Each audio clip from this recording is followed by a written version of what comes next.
선생님, 요즘 자고 일어나면 병원비 걱정, 자식들 걱정에 모아둔 돈은 그대로라 한숨부터 나오신 적 있으시죠? 그런데 만약 평생 피땀 흘려 모은 퇴직금 2억 원이 1년도 안 돼 연기처럼 사라지고 매달 400만 원씩 빚만 쌓이는 지름길이 있다면 어떡하시겠어요? 믿기지 않겠지만 이건 작년에 명예퇴직한 62세 박 이사님의 실제 이야기이자 이미 12만 명이 넘는 사람들이 뛰어든 공인중개사 시장의 끔찍한 현실입니다. 이미 수많은 분들이 편의점보다 많은 이곳에서 폐업조차 못한 채 갇혀 있습니다. 왜 아무도 이 처참한 진실을 말해주지 않았을까요? 오늘 영상을 놓치신다면 그 다음은 바로 선생님의 소중한 노후 자금이 될지도 모릅니다. 그해 겨울은 유난히 추웠다. 박영수 부장은 정년보다 2년 먼저 회사의 명패를 반납했다. 대기업에서 30년을 버틴 단단한 자부심과 퇴직금 2억 원이 그의 남은 인생을 지켜줄 갑옷이라 믿었다. 아내 이순자 씨는 그런 남편이 안쓰러우면서도 자랑스러웠다. 여보, 우리 이제 고생 끝났으니 세계 일주라도 한번 할까? 영수의 너스레에 순자는 손사래를 치면서도 얼굴 가득 웃음꽃을 피웠다. 세계 일주는 무슨, 당신 이제 하고픈 거 하면서 편히 쉬어요. 난 당신 밥이나 따뜻하게 차려주면 그게 행복이지. 하지만 30년을 매일 새벽 5시에 일어나던 사내에게 편히 쉬는 법은 세상에서 가장 어려운 숙제였다. 아침에 눈을 뜨면 갈 곳이 없다는 공허함이 시린 겨울 공기처럼 폐부를 찔렀다. 동네 공원을 어슬렁거리다 들어온 부동산 사무실. 사장님 소리를 들으며 점잖게 앉아있는 동년배의 모습이 영수의 맘에 불을 지폈다. 그래, 이거다. 평생 사람 상대하며 쌓은 짬이 있는데 건물 몇 개 중개하는 게 대수겠어. 그날 이후 영수는 미친 듯이 공인중개사 시험에 매달렸다. 돋보기를 코끝에 걸치고 밤새 책을 파는 남편의 뒷모습을 보며 순자는 몰래 눈물을 훔쳤다. 저 열심히라면 뭘 해도 될 사람. 내 남편은 그런 사람이다. 1년 뒤 영수는 떡하니 합격증을 받아왔고 순자는 동네방네 떡을 돌리며 자랑했다. 우리 영감, 늦깎이로 고시 합격했어요. 신도시 상가 1층, 가장 목 좋은 코너 자리에 박영수 공인중개사 사무소라는 간판이 번듯하게 걸렸다. 권리금 5천, 보증금 3천. 남은 돈으로 최고급 소파와 책상을 들여놓고 대형난 화분으로 입구를 장식했다. 퇴직금 1억이 순식간에 사라졌지만 아깝지 않았다. 박 부장이 아닌 박 사장으로 다시 태어나는 세례 비용이라 생각했다. 개업 첫날, 순자는 손수 만든 팥 시루떡과 돼지머리 편육을 상에 올리고 큰 절을 올렸다. 비나이다, 비나이다. 우리 서방님 하시는 일 번창하게 해주시고 돈벼락 좀 맞게 해주세요. 영수는 그런 아내의 어깨를 감싸며 호언장담했다. 걱정 마. 내가 딱 3년 안에 당신 강남에 아파트 한 채 사줄 테니. 그 말은 진심이었고 그때까지만 해도 그는 정말 그럴 수 있을 거라 믿었다. 사무실 문을 연 첫 달. 전화벨은 단 한 번도 울리지 않았다. 영수는 짐짓 바쁜 척 서류를 뒤적이고 인터넷 부동산 사이트를 새로 고침하며 시간을 죽였다. 지나가는 사람이라도 붙잡고 싶었지만 사람들은 그의 투명한 유리창 너머를 힐끗 쳐다볼 뿐 누구 하나 문을 열고 들어오지 않았다. 점심시간이면 순자가 꼬박꼬박 보온 도시락을 싸들고 찾아왔다. 여보, 식사 거르지 말고 챙겨 먹어. 오후엔 손님 좀 오려나? 순자의 해맑은 질문에 영수는 가슴이 서늘했지만 애써 태어난 척 웃었다. 그럼, 아까 오전에 한 팀 보고 갔어. 거의 계약할 것 같아. 거짓말은 그렇게 눈덩이처럼 불어나기 시작했다. 두 번째 달이 되자 영수의 핸드폰은 광고 전화로만 뜨거웠다. 사장님, 월 50만 원만 내시면 매물상단에 노출해드립니다. 사장님, 블로그 마케팅으로 손님을 끌어모으세요. 지푸라기라도 잡는 심정으로 광고비 100만 원을 썼다. 통장 잔고는 매일 줄어드는데 문의 전화는 여전히 감감무소식이었다. 월세 200만 원, 관리비 30만 원, 광고비 100만 원, 협회비와 식대까지. 숨만 쉬어도 매달 400만 원 가까운 돈이 공중으로 흩어졌다. 어느 날 저녁 순자가 조심스럽게 입을 열었다. 여보, 이번 달에는 계약 한 건도 못했어요? TV를 보던 영수는 심장이 덜컥 내려앉았다. 아니야. 저번에 말했던 거, 그거 하기로 했어. 다음 주에 도장 찍기로. 순자는 안도의 한숨을 내쉬며 영수의 어깨를 주물렀다. 다행이다. 우리 아들 다음 달에 상견례 하는데 아버지 체면은 서겠네. 아들의 결혼. 영수는 까맣게 잊고 있었다. 아들 내외에게 번듯한 전세방이라도 하나 얻어주고 싶었던 아버지의 꿈은 이제 매달 나가는 월세를 걱정해야 하는 처참한 현실 앞에 산산조각 나 있었다.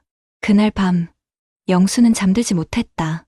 아내가 잠든 것을 확인하고 거실로 나와 소주병을 땄다. 어둠 속에서 휴대폰 불빛에 비친 통장 잔고가 비수처럼 눈에 박혔다.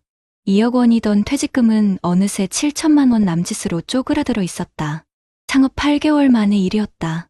이게 아니었는데, 내 인생의 후반전은 이게 아니었는데, 그는 소리 없이 울었다.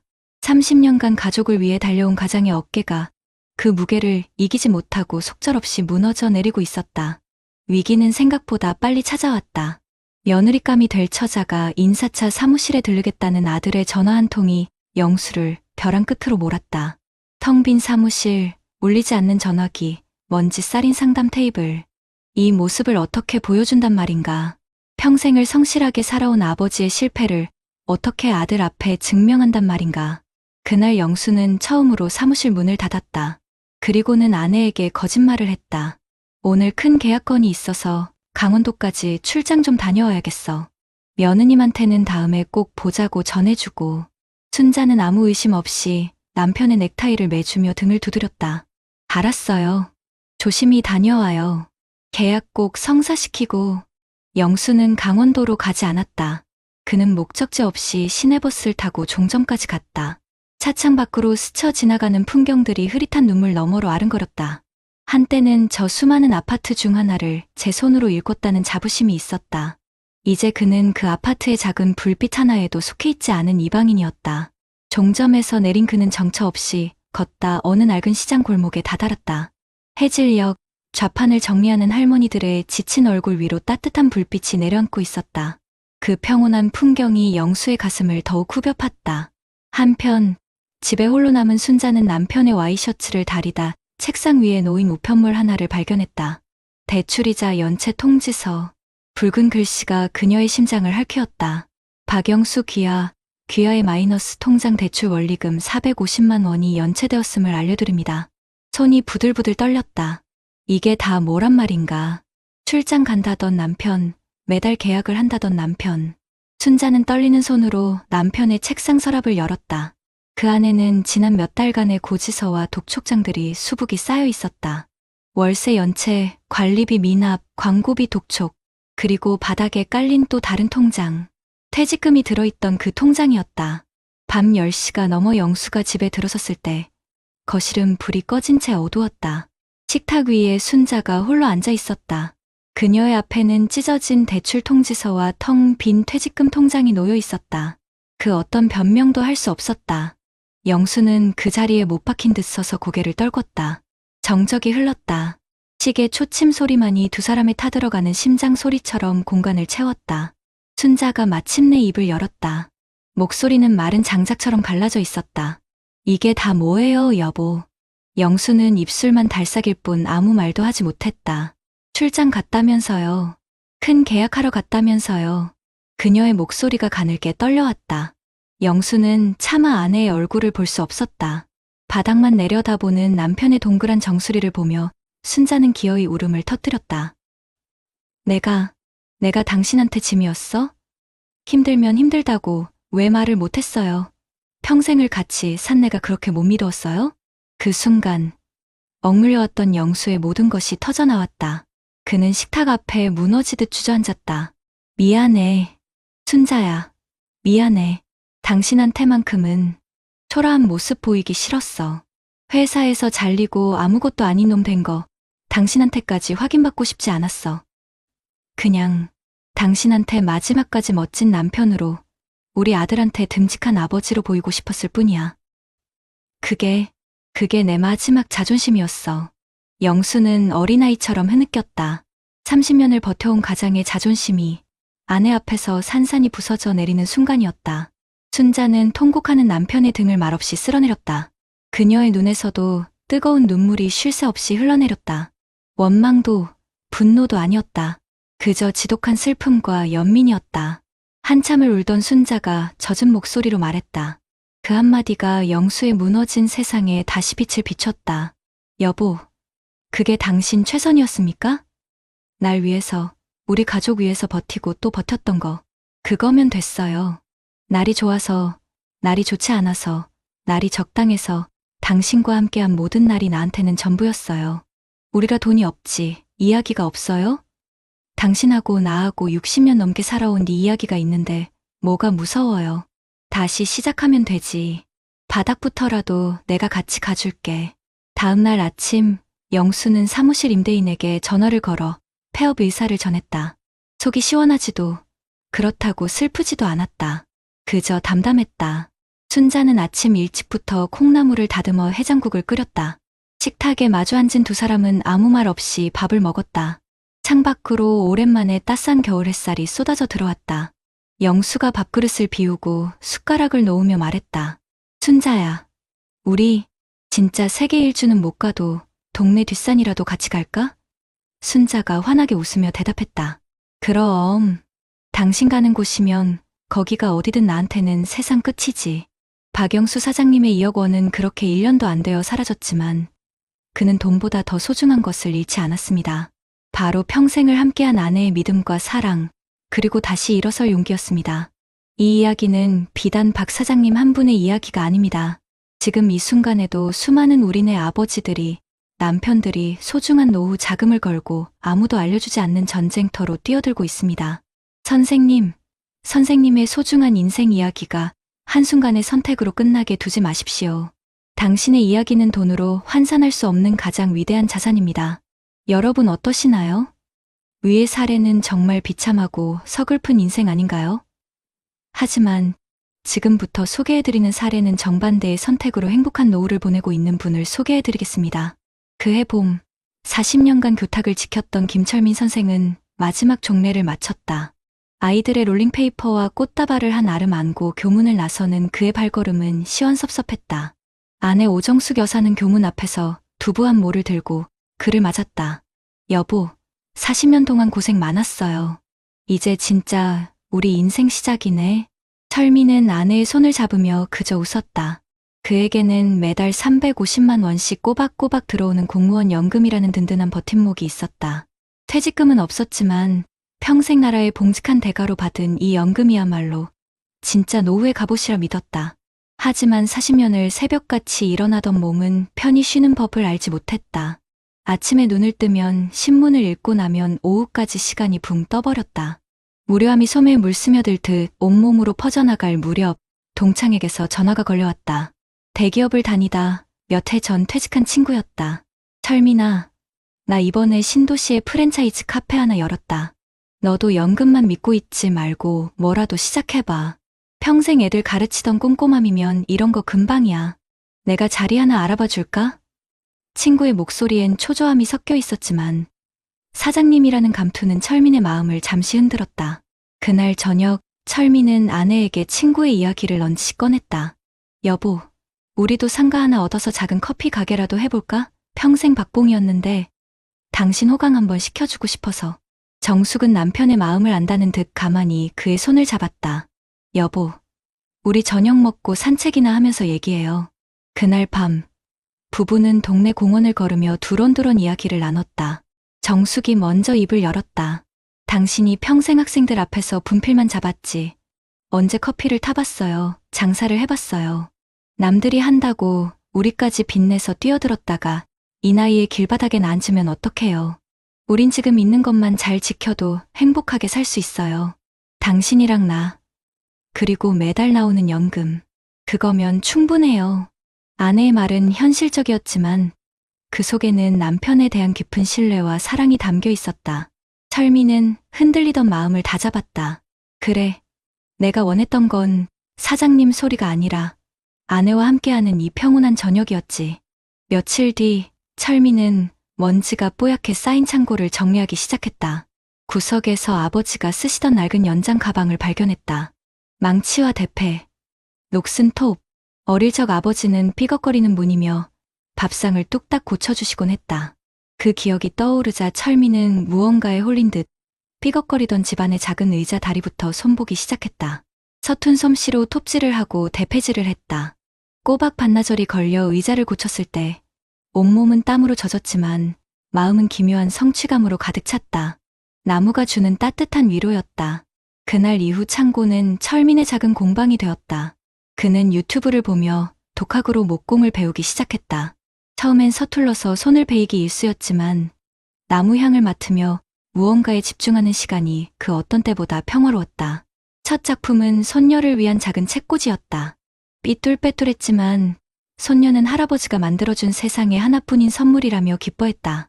그 모습을 보던 아들이 무심코 사진을 찍어 자신의 SNS에 올렸다. 아빠의 두 번째 인생, 김목수님 파이팅. 놀라운 일은 그 다음부터 벌어졌다. 아들의 친구들이 댓글로 저희 집에도 하나 만들어주세요라며 주문을 하기 시작한 것이다. 처음엔 손사래를 쳤지만 재미삼아 원목 도마와 작은 선반 몇 개를 만들어 팔았다. 재료비를 빼고 나니 손에 쥐는 돈은 몇만 원 남짓이었지만 돈의 액수가 중요하지 않았다. 누군가 나의 시간과 정성을 알아준다는 기쁨, 그리고 아내에게 이거 내가 나무 깎아서 번 돈이야 라며 소소한 용돈을 쥐어주는 행복은 무엇과도 바꿀 수 없었다.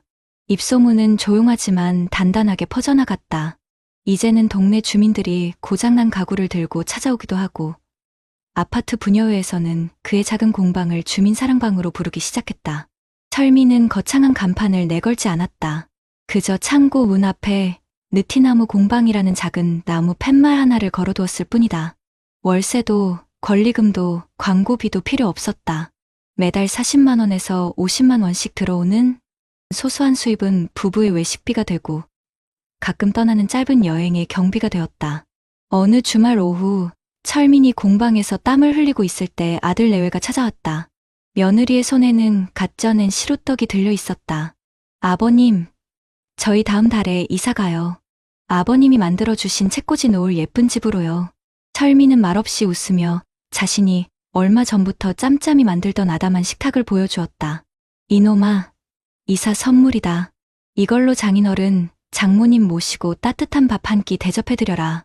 아들은 아버지가 만든 식탁의 매끈한 표면을 쓸어보며 눈시울을 붉혔다. 아버지, 고맙습니다. 세상에서 가장 비싼 식탁이에요. 그 어떤 명품 가구도 현금 다발도 이보다 더 큰 선물이 될 수는 없었다. 그날 밤 정숙은 남편의 어깨를 주무르며 말했다. 여보, 당신이 교장 선생님으로 퇴직한 것보다 지금 땀 흘리는 모습이 100배는 더 멋져 보여요. 우리 아들한테 돈이 아니라 아버지가 어떻게 늙어가는지를 보여줄 수 있어서 나 정말 행복해요. 철미는 아내의 손을 가만히 잡았다. 창밖으로 보이는 아파트 단지의 불빛들이 유난히 따뜻하게 느껴졌다.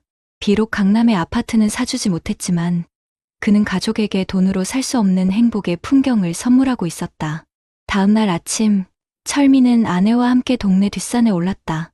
정상에서 내려다보는 세상은 평온했다. 그는 더 이상 조급하지도 불안하지도 않았다. 김철민 선생님의 통장에는 매달 연금과 약간의 수입이 더해질 뿐이지만 그의 마음은 수억 원의 자산가보다 부유했습니다.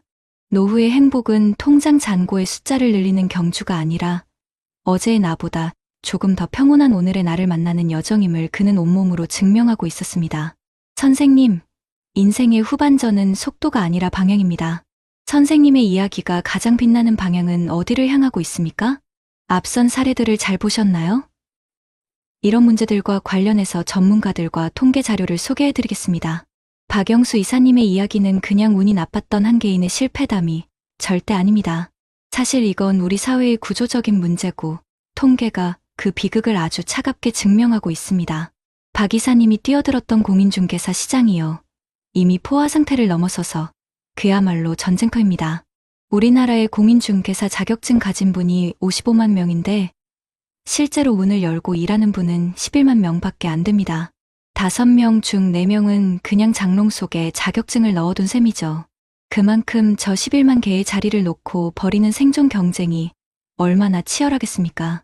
이게 어느 정도냐면요. 전국 편의점 수가 5만 개쯤 되는데 그거보다 2배나 많은 겁니다. 더 무서운 건요. 새로 문을 여는 곳보다 문 닫는 곳이 훨씬 많다는 사실입니다.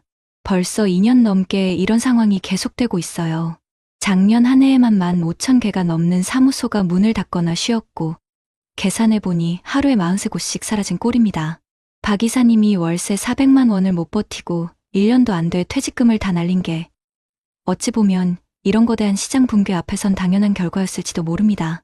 이게 비단 공인 중개사만의 얘기가 아닙니다. 통계를 보니까 50대, 60대 사장님들이 전체 자영업자 대출의 66%를 차지하고 있대요.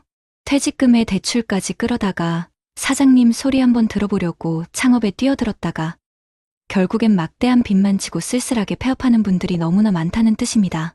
어떤 금융 전문가가 이런 말을 하더군요. 은퇴하고 창업하는 건 남은 인생 전체를 거는 도박이랑 똑같다고요. 옛날 직장 경력만 믿고 제대로 알아보지도 않고 뛰어드는 건 총도 없이 전쟁터에 나가는 거나 마찬가지라고요. 반면 김철민 선생님의 이야기는 노후의 행복이 얼마나 많이 버느냐가 아니라 어떻게 즐겁게 사느냐에 달려있다는 걸 아주 명확하게 보여줍니다.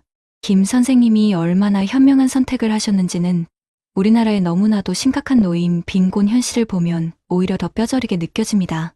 2025년 기준으로 우리나라 66세 이상 노인 빈곤율이 39.7%입니다. 이게 경제협력개발기구 OECD 국가 중에서 압도적인 1등이에요. 다른 나라들 평균이 14.8%니까 거의 3배 가까이 높은 정말 충격적인 수치입니다. 쉽게 말해 어르신 10분 중에 4분은 나라에서 정한 중간 소득의 절반도 안 되는 돈으로 어렵게 살아가고 계시다는 뜻입니다. 이런 현실 속에서 김 선생님이 매달 받으시는 공무원 연금 350만 원은 그냥 돈이 아닙니다. 최소한의 인간적인 품위와 삶의 질을 지켜주는 가장 든든한 안전벨트인 셈이죠. 친구가 유혹해도 무리하게 창업하지 않은 건 바로 이 안전벨트를 스스로 끊어버리지 않은 정말 지혜로운 판단이었던 겁니다. 노후 설계 전문가들이 다들 똑같이 하는 말이 있습니다. 퇴직 후에는 돈을 버는 일에만 매달릴 게 아니라 즐겁게 무언가를 배우고 사람들과 어울리는 활동에 집중해야 한다고요. 김 선생님이 창고에서 뚝딱뚝딱 시작하신 목공이 바로 그 조언을 그대로 실천한 완벽한 사례입니다. 처음에 큰 돈이 들어간 것도 아니고 혹시나 잘 안 된다고 해도 손해볼 게 전혀 없잖아요. 오히려 손녀한테는 세상에 하나뿐인 장난감을 선물하고 아들한테는 세상에서 가장 비싼 식탁이라며 떡 하니 만들어주면서 가족 사이가 더 좋아졌죠. 한 달에 40만 원, 50만 원 버는 건 그냥 따라오는 결과일 뿐이고요. 그 만드는 과정 자체가 선생님께는 돈으로 살 수 없는 엄청난 만족감과 성취감을 준 겁니다. 이게 바로 마음의 자산 아니겠습니까?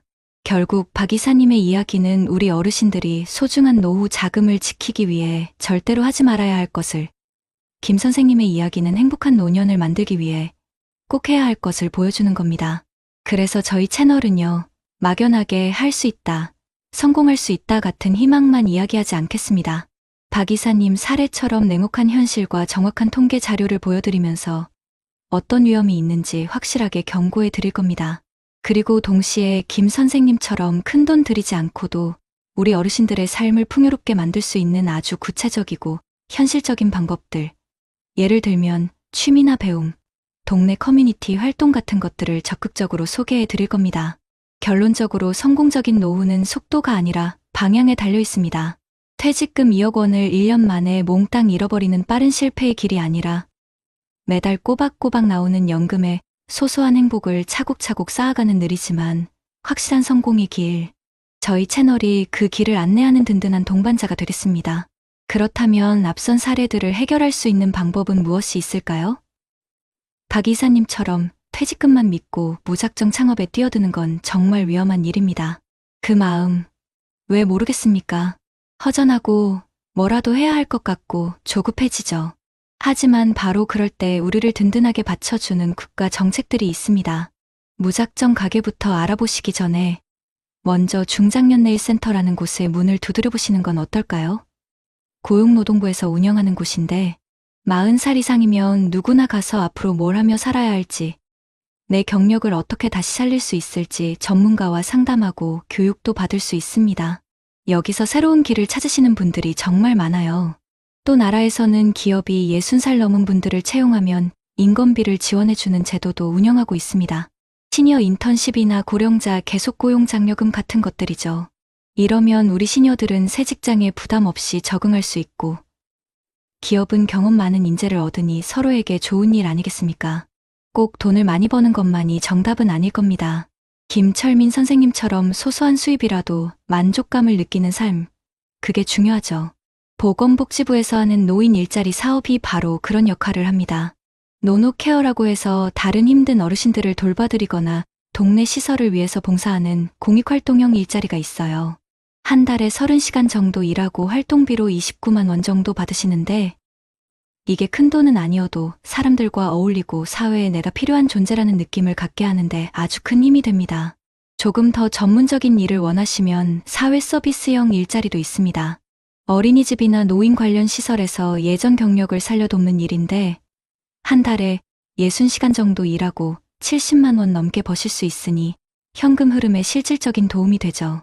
한 전문가분 말씀이 은퇴하고 갑자기 창업하는 건 외로움과 조급함이 만든 위험한 선택이라고 하더군요. 바로 이런 정부 일자리들이 실패의 위험 없이 사회와 계속 연결되면서 자존감을 지킬 수 있게 돕는 아주 효과적인 완충 장치가 되어주는 겁니다. 김 선생님의 사례에서 우리가 본 것처럼 행복한 노후의 핵심은 결국 배움과 사람에 있습니다. 혼자 끙끙 앓는다고 해결되는 건 없더라고요. 서울시의 50플러스 재단 같은 곳이 대표적인데요. 40살부터 64살까지의 중장년들을 위한 정책의 중심지라고 할 수 있습니다. 단순히 취미 가르쳐주는 곳이 아니라 인생을 어떻게 다시 설계할지, 새로운 일자리는 어떻게 찾을지, 비슷한 고민을 하는 친구들은 어떻게 사귈지 종합적으로 도와주는 곳이에요. 박 이사님이 혼자 공인중개사 시험에 매달리는 대신 이런 곳에서 동년배들과 함께 배우고 정보를 나눴다면 결과가 분명 달랐을 겁니다. 김 선생님께서도 목공 기술을 더 체계적으로 배우고 싶거나 내 작품을 팔 곳을 찾고 싶을 때 가장 먼저 찾아가야 할 곳이 바로 이런 기관들이죠. 만약 정말로 창업을 하고 싶다면 박 이사님처럼 맨몸으로 부딪히는 게 아니라 정부의 도움을 받으셔야 합니다. 중소벤처기업부에서 운영하는 시니어 기술창업센터 같은 곳이 있는데 신살 넘은 예비 창업가에게 사업계획서 쓰는 법부터 전문가 상담, 사무실까지 다 지원해줍니다. 총 없이 전쟁터에 나가는 게 아니라 최신 무기와 작전 지도를 들고 나가는 것과 같다고 할 수 있죠. 그리고 사실 이 모든 이야기의 배경에는 우리나라의 심각한 노인 빈곤 문제가 있습니다. 그래서 정부가 최소한의 인간다운 삶을 보장하기 위한 안전망을 마련해두고 있습니다. 바로 기초연금 제도인데요. 만 65살 이상 소득 하위 70% 어르신들께 매달 35만 원 정도를 드리는 겁니다. 이게 김 선생님의 공무원 연금처럼 큰 액수는 아닐지라도 노후의 최소한의 품위를 지켜주는 국가적인 안전벨트 역할을 하는 거죠. 박 이사님도 창업에 실패했더라도 이 제도를 통해 최소한의 생계는 유지할 수 있었을 겁니다. 결국 박 이사님의 안타까운 이야기와 김 선생님의 지혜로운 이야기는 저희 채널이 앞으로 어떤 길을 가야 할지 명확하게 보여줍니다. 이제 더 이상 막연하게 성공할 수 있다. 사장님이 되어야 한다는 헛된 희망을 이야기해서는 안 됩니다.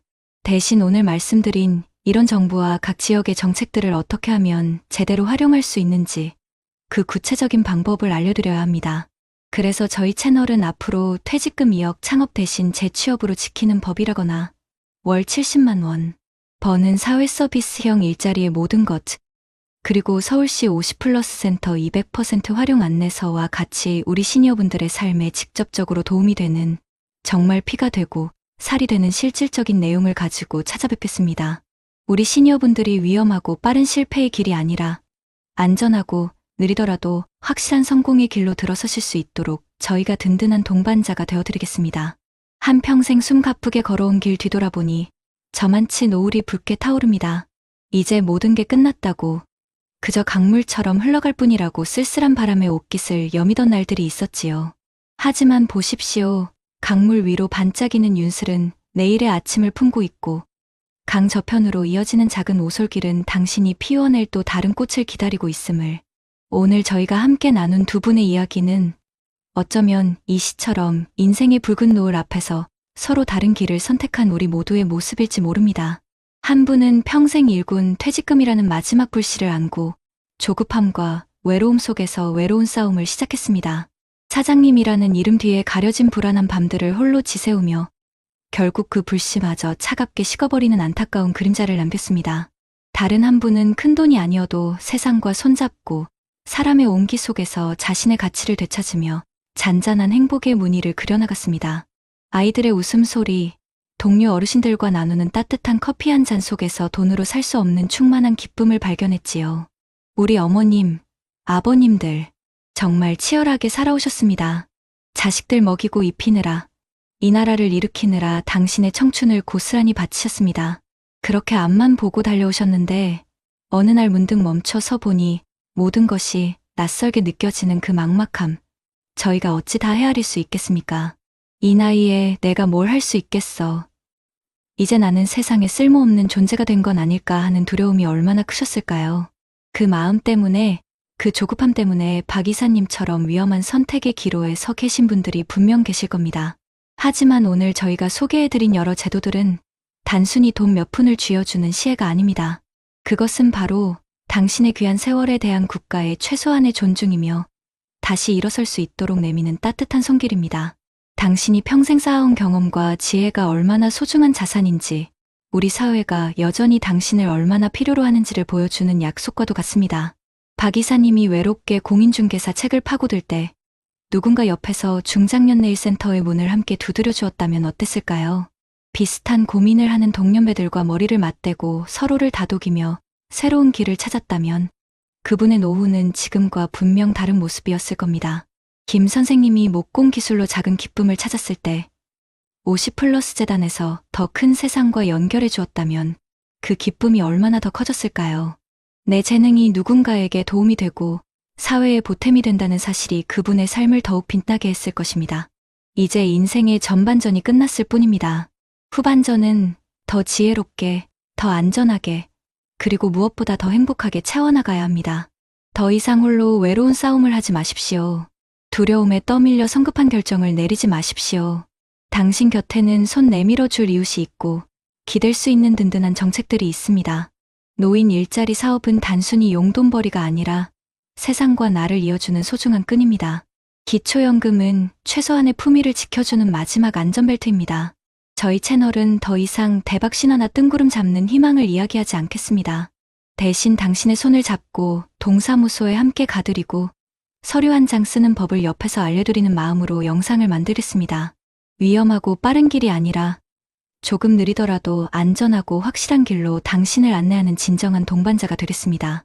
당신은 결코 혼자가 아닙니다. 당신의 남은 인생은 누군가의 짐이 아니라 이 사회의 귀한 자산이자 축복이 되어야 합니다. 그 빛나는 황혼을 위해, 그 찬란한 인생의 후반전을 위해 저희가 항상 곁에서 함께 울고 웃겠습니다. 오늘도 귀한 시간 함께 해주셔서 진심으로 고맙습니다. 선생님, 요즘 병원 가기가 하늘의 별 따기라는데 혹시 길에서 넘어져 다치기라도 하면 어떡하실 건가요? 매달 꼬박꼬박 통장에 들어오는 연금만 믿고 마음 놓고 계신가요? 얼마 전 부산에 사는 69세 박철민 어르신은 배우자가 갑자기 쓰러져 병원비로만 700만 원을 썼습니다. 몇 달치 연금이 눈 깜짝할 사이에 사라진 거죠. 이런 일이 나에게는 절대 없을 거라고 정말 장담하실 수 있으신가요? 이미 현명하신 분들은 조용히 준비하고 있습니다. 자식에게 아쉬운 소리 하지 않고 내 마지막 자존심을 지켜줄 이것을 말입니다. 오늘 영상을 놓치신다면 갑작스러운 위기 앞에서 평생 낸 연금마저 속수무책으로 흔들릴 수 있습니다. 당신의 노후를 지킬 최소한의 현금, 그 진짜 이유를 지금 바로 알려드리겠습니다. 여러분은 단 한 장의 종이가 평생을 지켜온 성벽을 무너뜨릴 수 있다는 말을 믿으십니까? 여기 평생을 공직에 바치고 이제는 연금이라는 튼튼한 성 안에서 평온한 노후를 보내고 있던 한 남자가 있습니다. 그 남자의 이름은 이정식, 올해 70세. 그에게 연금 통장은 단순한 숫자가 아니었습니다. 젊은 날의 땀과 가족을 향한 책임감과 누구에게도 아쉬운 소리 하지 않고 살겠다는 굳은 다짐이 쌓아 올린 인생의 훈장이자 자존심 그 자체였습니다. 아침 햇살이 낡은 거실의 먼지를 금빛으로 물들이는 시간, 정식은 돋보기를 고쳐 쓰고 신중하게 가계부를 정리하고 있었다. 맞은편에 앉아 콩나물 대가리를 다듬던 아내 박순자 여사가 툭 말을 던졌다. 영감, 그거 뭐 그리 애지중지 들여다봐요? 나라에서 주는 돈, 날짜 되면 알아서 들어올 텐데. 순자의 말에는 애정이 섞인 타박이 담겨 있었다. 정식은 헛기침 한 번으로 대답을 대신했다. 알아서 들어오니까 더 귀한 게지. 이놈 덕에 우리가 자식놈들한테 손 안 벌리고 사는 거야. 이게 우리 노후의 성벽이라고, 성벽. 그는 매달 1일 아침이면 은행 앱을 켜서 연금이 입금된 것을 확인하고 나서야 비로소 하루를 시작했다. 그에게 그것은 성스러운 의식과도 같았다. 성벽은 무슨... 어제 시장 갔더니 순덕이네 남편, 글쎄 보이스피싱에 홀라당 넘어가서 3천만 원을 날렸다지 뭐예요. 평생 모은 돈이 하루아침에 날아갔다고 얼마나 우는지. 그 집도 연금만 보고 사는 집인데 어쩐데. 순자는 콩나물 한 움큼을 집어들며 한숨을 쉬었다. 정식의 미간이 살짝 찌푸려졌다. 쯧쯧. 그러게 정신을 바짝 차렸어야지. 나는 절대 그런 거에 안 당해. 그의 목소리에는 일말의 불안감도 없이 단단한 자신감이 배어 있었다. 순자는 그런 남편이 고맙기도 한편으로는 답답하기도 했다. 인생이 어디 계획대로만, 자신하는 대로만 흘러가던가. 그녀는 말없이 콩나물만 다듬었다. 그들의 소박하고 평온한 일상은 그렇게 삐걱임 없이 굴러가는 듯했다. 그날 오후 전화벨이 울리기 전까지는 말이다. 전화기 너머로 들려온 것은 절친한 친구 영희의 딸이 울먹이는 목소리였다. 아주머니, 저희 엄마가 화장실에서 넘어지셨어요. 그 한마디에 순자의 심장이 쿵 하고 내려앉았다. 정식과 함께 허둥지둥 달려간 병원 응급실. 하얀 시트 위에서 신음하는 영희의 모습은 며칠 전까지만 해도 함께 웃고 떠들던 그 사람이 아니었다. 진단명은 고관절 골절. 의사는 무덤덤하게 수술과 긴 재활이 필요하다고 말했다. 문제는 그 다음이었다. 수술비와 비급여 항목을 합쳐 본인 부담금만 400만 원이 훌쩍 넘었고 퇴원 후에는 요양병원에 가야 하는데 간병비까지 합치면 한 달에 최소 150만 원은 잡아야 한다는 것이었다. 영희의 자식들은 병원 복도에서 고성을 지르며 싸우고 있었다. 내가 더 내라. 형편 뻔히 알면서 무슨 소리냐. 그 모습을 지켜보는 순자의 등 뒤로 식은땀이 흘렀다. 영희가 평생 의지했던 것도 매달 나오는 빤한 연금이 전부였다. 그 연금으로는 자신의 몸 하나 건사하기조차 버거웠다. 정식은 아무 말 없이 순자의 어깨를 감쌌지만 그의 얼굴에도 낯선 그늘이 드리워져 있었다. 그날 밤 집으로 돌아온 부부는 한참 동안 말이 없었다. 정식이 아끼는 분재에 물을 주며 어렵게 입을 뗐다. 영희 씨는 괜찮을 거야. 자식들도 있는데 어떻게든 되겠지. 그의 목소리는 애써 태어냈지만 끝이 미세하게 떨리고 있었다. 순자는 그런 남편의 뒷모습을 보며 차마 입 밖에 내지 못한 말을 삼켰다. 여보, 만약 저 일이 우리에게 닥치면 우리는 어떡하죠? 그 질문은 무거운 돌덩이가 되어 순자의 가슴을 짓눌렀다. 평생 튼튼하다고 믿었던 연금이라는 성벽에 보이지 않는 균열이 가기 시작한 순간이었다. 그 균열은 예상치 못한 곳에서부터 파고들기 시작했다. 주말 저녁 아들 민수가 처연한 얼굴로 부부를 찾아왔다. 밥은 먹었냐는 순자의 물음에 억지로 입꼬리를 올리던 아들은 결국 무너져 내렸다. 몇 년간 공들여온 작은 가게가 무리한 확장과 경기 불황으로 회생 불가능한 지경에 이르렀다는 것이었다. 당장 이번 달에 막지 못하면 부도였다. 민수는 평생 부모에게 손 벌리지 않으려 발버둥 쳤던 착한 아들이었다. 그런 아들이 무릎을 꿇고 눈물을 흘리며 말했다. 아버지, 어머니, 죄송해요. 정말 죄송합니다. 정식은 아무 말도 할 수 없었다. 머릿속이 하얗게 비어버린 것 같았다. 평생 아들의 든든한 버팀목이라 자부했는데 정작 아들이 가장 위태로운 순간에 자신이 해줄 수 있는 것이 아무것도 없었다. 그의 자랑이던 연금은 당장의 생활비일 뿐 아들의 인생이 걸린 거대한 빚 앞에서는 모래알처럼 무력했다. 순자는 이미 아들을 끌어안고 함께 울고 있었다. 그 순간 정식의 머릿속을 스친 것은 친구 영희 일도 시장 순덕이네 이야기도 아니었다. 오직 피눈물을 흘리는 아들의 얼굴과 텅 빈 자신의 주머니뿐이었다. 평생을 바쳐 쌓아 올렸다고 믿었던 성벽이 실은 허술한 울타리에 불과했음을 깨닫는 순간이었다. 그날 밤 정식은 잠들지 못했다. 거실을 서성이던 그는 낡은 장롱을 열었다. 깊숙한 곳, 안에 순자가 꽁꽁 숨겨두었을 낡은 나무 상자가 눈에 들어왔다. 그 안에는 순자가 시집올 때 가져온 비단과 함께 꼬깃꼬깃한 5만 원권 몇 장과 낡은 통장 하나가 들어있었다. 정식은 단 한 번도 들여다본 적 없는 아내의 비상금이었다. 통장을 펼쳐본 그의 눈시울이 뜨거워졌다. 10년도 더 된 날짜부터 매달 5만 원, 10만 원씩 시장에서 콩나물값 깎고 자기 옷 한 벌 사입지 않으며 아내가 모아온 돈이었다. 마지막 장의 치킨 잔액은 2천만 원. 아들의 빚에 비하면 턱없이 부족한 돈이었지만 그 숫자 하나하나가 순자의 희생과 사랑으로 느껴져 정식은 차마 고개를 들 수 없었다. 언제부터? 뒤에 서 있던 순자가 나지막이 물었다. 정식은 돌아보지 못한 채 대답했다. 당신은 다 알고 있었구먼. 이 성벽이 언젠가 무너질 거라는 걸. 순자는 남편의 굽은 등으로 다가가 조용히 그의 등을 쓸어주었다.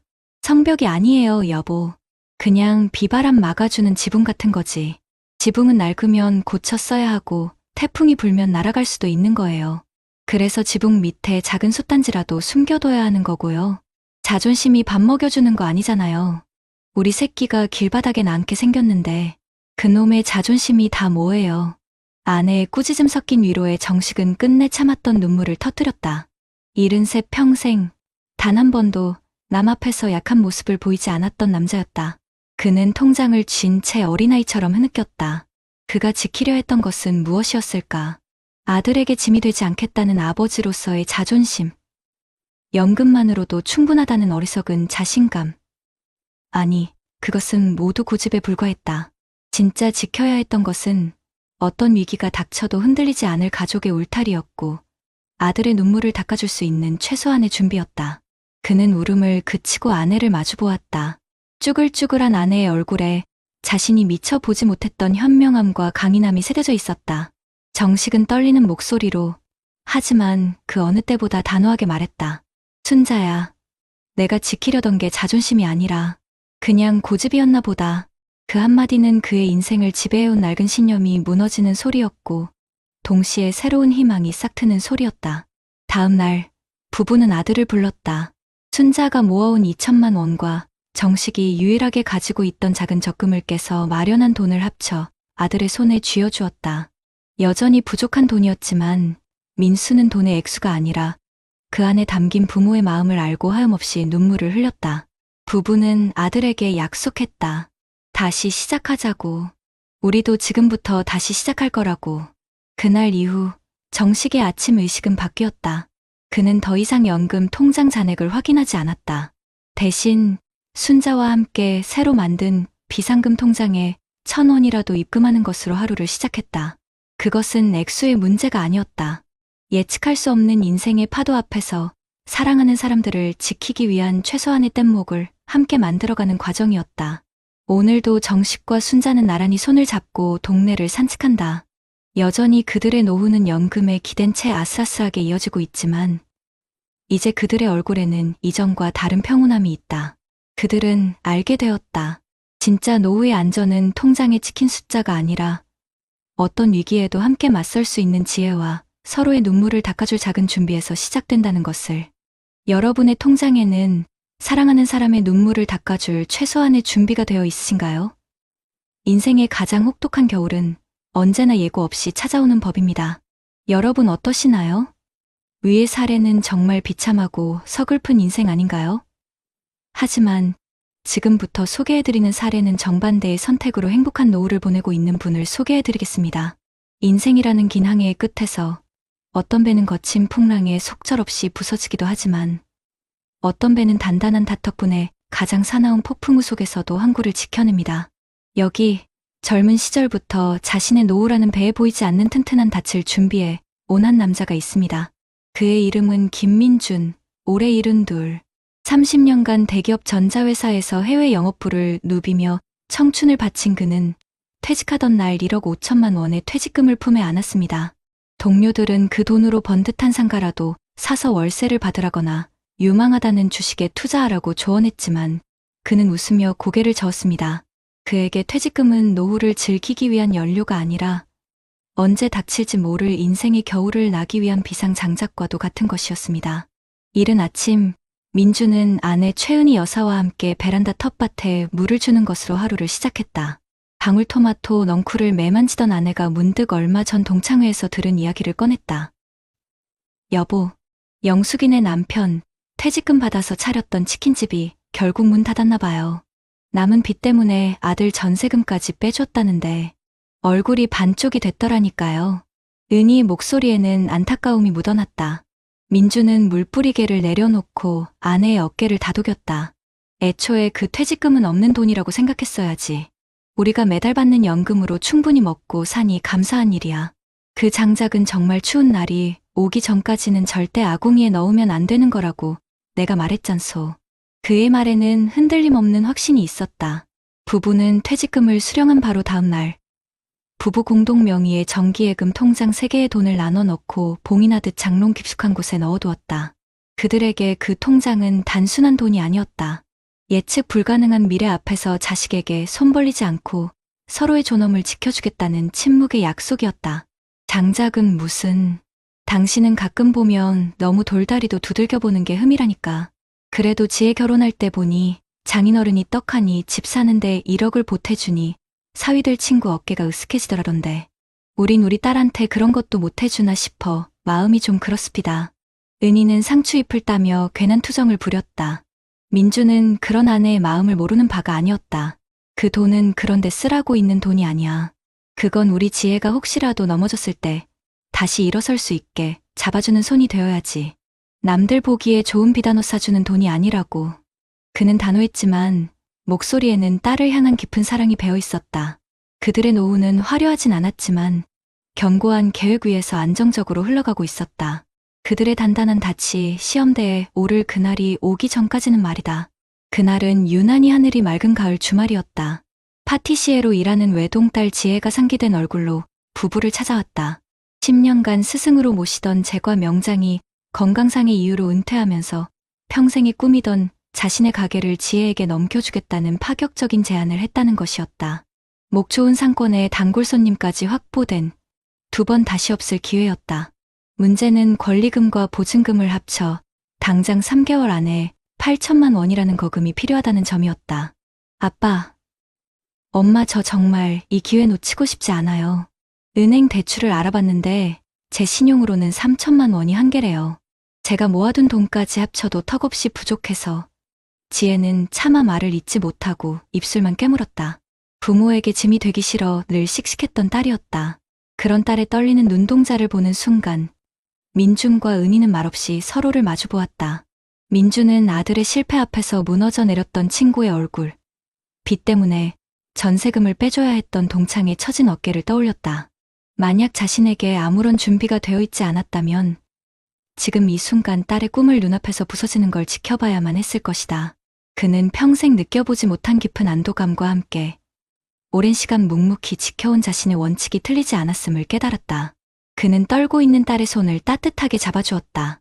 지혜야, 아빠 똑바로 보렴. 돈 걱정은 아빠 엄마가 할 테니 너는 내 꿈을 어떻게 펼칠지만 생각해. 우리는 내가 넘어지지 않게 뒤에서 받쳐주려고 돈을 모은 거야. 이런 날 쓰려고. 그날 저녁 민주는 낡은 장롱을 열었다. 아내와 함께 봉인해두었던 3개의 통장 중 하나를 꺼내 들었다. 통장을 감싸고 있던 낡은 고무줄을 풀어내는 그의 손길은 경건하기까지 했다.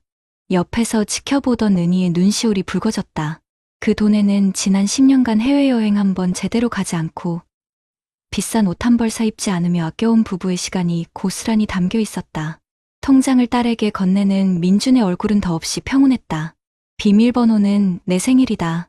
그 한마디에 지혜는 결국 참았던 눈물을 터뜨리며 부모님을 끌어안았다. 그것은 빚의 무게에 짓눌린 서러운 눈물이 아니었다. 부모님의 깊은 사랑과 지혜로운 준비에 대한 감사와 감격의 눈물이었다. 평생을 계획하고 인내하며 쌓아올린 튼튼한 닻이 마침내 가장 사랑하는 딸의 미래를 위한 든든한 항구가 되어준 순간이었다. 몇 달 후 지혜의 빵집이라는 간판이 내걸린 가게에 부부가 나란히 들어섰다. 각 구운 빵 냄새가 가득한 가게 안에서 하얀 요리사 모자를 쓴 딸이 세상에서 가장 행복한 미소로 부모님을 맞았다. 손님들로 붐비는 가게를 흐뭇하게 바라보던 민준이 아내에게 나지막이 속삭였다. 여보, 우리가 평생 모은 돈 중에 오늘 저 빵 한 조각만큼 값진 게 있었을까? 은희는 말없이 남편의 손을 꾹 잡았다. 그들의 얼굴에는 자식의 성공을 지켜보는 부모의 더 없는 기쁨과 자신들의 노후가 결코 흔들리지 않을 것이라는 단단한 믿음이 함께 어려 있었다. 그들은 알게 되었다. 노후 준비의 진짜 의미는 단순히 나의 하루하루를 버티는 것이 아니라 내 자식의 가장 중요한 순간에 기꺼이 버팀목이 되어줄 수 있는 힘을 갖추는 것이라는 사실을 말이다. 여러분의 장롱 속에는 사랑하는 자녀의 꿈을 현실로 만들어줄 단단한 닻이 준비되어 있으신가요? 인생의 가장 빛나는 기회는 준비된 자에게만 미소를 보이는 법입니다. 앞선 사례들을 잘 보셨나요? 이런 문제들과 관련해서 전문가들과 통계 자료를 소개해드리겠습니다. 이정식 어르신과 김민준 어르신의 이야기가 결코 특별한 몇몇 사람의 이야기가 아닌 바로 오늘을 살아가는 우리 모두의 현실이라는 것을 통계가 보여주고 있습니다. 금융감독원에서 발표한 자료에 따르면 은퇴 가구의 60% 이상이 노후 준비 자금이 턱없이 부족하다고 느끼고 있으며 그 가장 큰 이유로 예상치 못한 의료비 지출과 자녀 지원을 꼽았습니다. 바로 이정식 어르신이 겪었던 두 가지 위기가 대부분의 은퇴 가정이 공통으로 안고 있는 가장 큰 불안 요소라는 뜻입니다. 많은 분들이 연금만 있으면 기본적인 의식주는 해결될 거라고 믿으시지만 전문가들은 바로 그 믿음을 가장 위험한 착각이라고 경고합니다. 왜냐하면 매달 들어오는 연금은 흐르는 물과 같아서 생활비로는 쓸 수 있지만 갑자기 둑이 터지듯 닥쳐오는 거대한 위기, 즉 목돈이 필요한 순간에는 아무런 힘을 쓰지 못하기 때문입니다. 통계청 자료를 좀 더 깊이 들여다보면 65세 이상 노년층이 가장 두려워하는 질병 1위는 암도, 치매도 아닌 바로 낙상으로 인한 골절이나 중증질환이었습니다. 국민건강보험이 많은 부분을 보장해준다고 하지만 간병비, 비급여 치료비, 생활비까지 고려하면 실제 본인 부담금은 수천만 원에 이르는 경우가 허다합니다.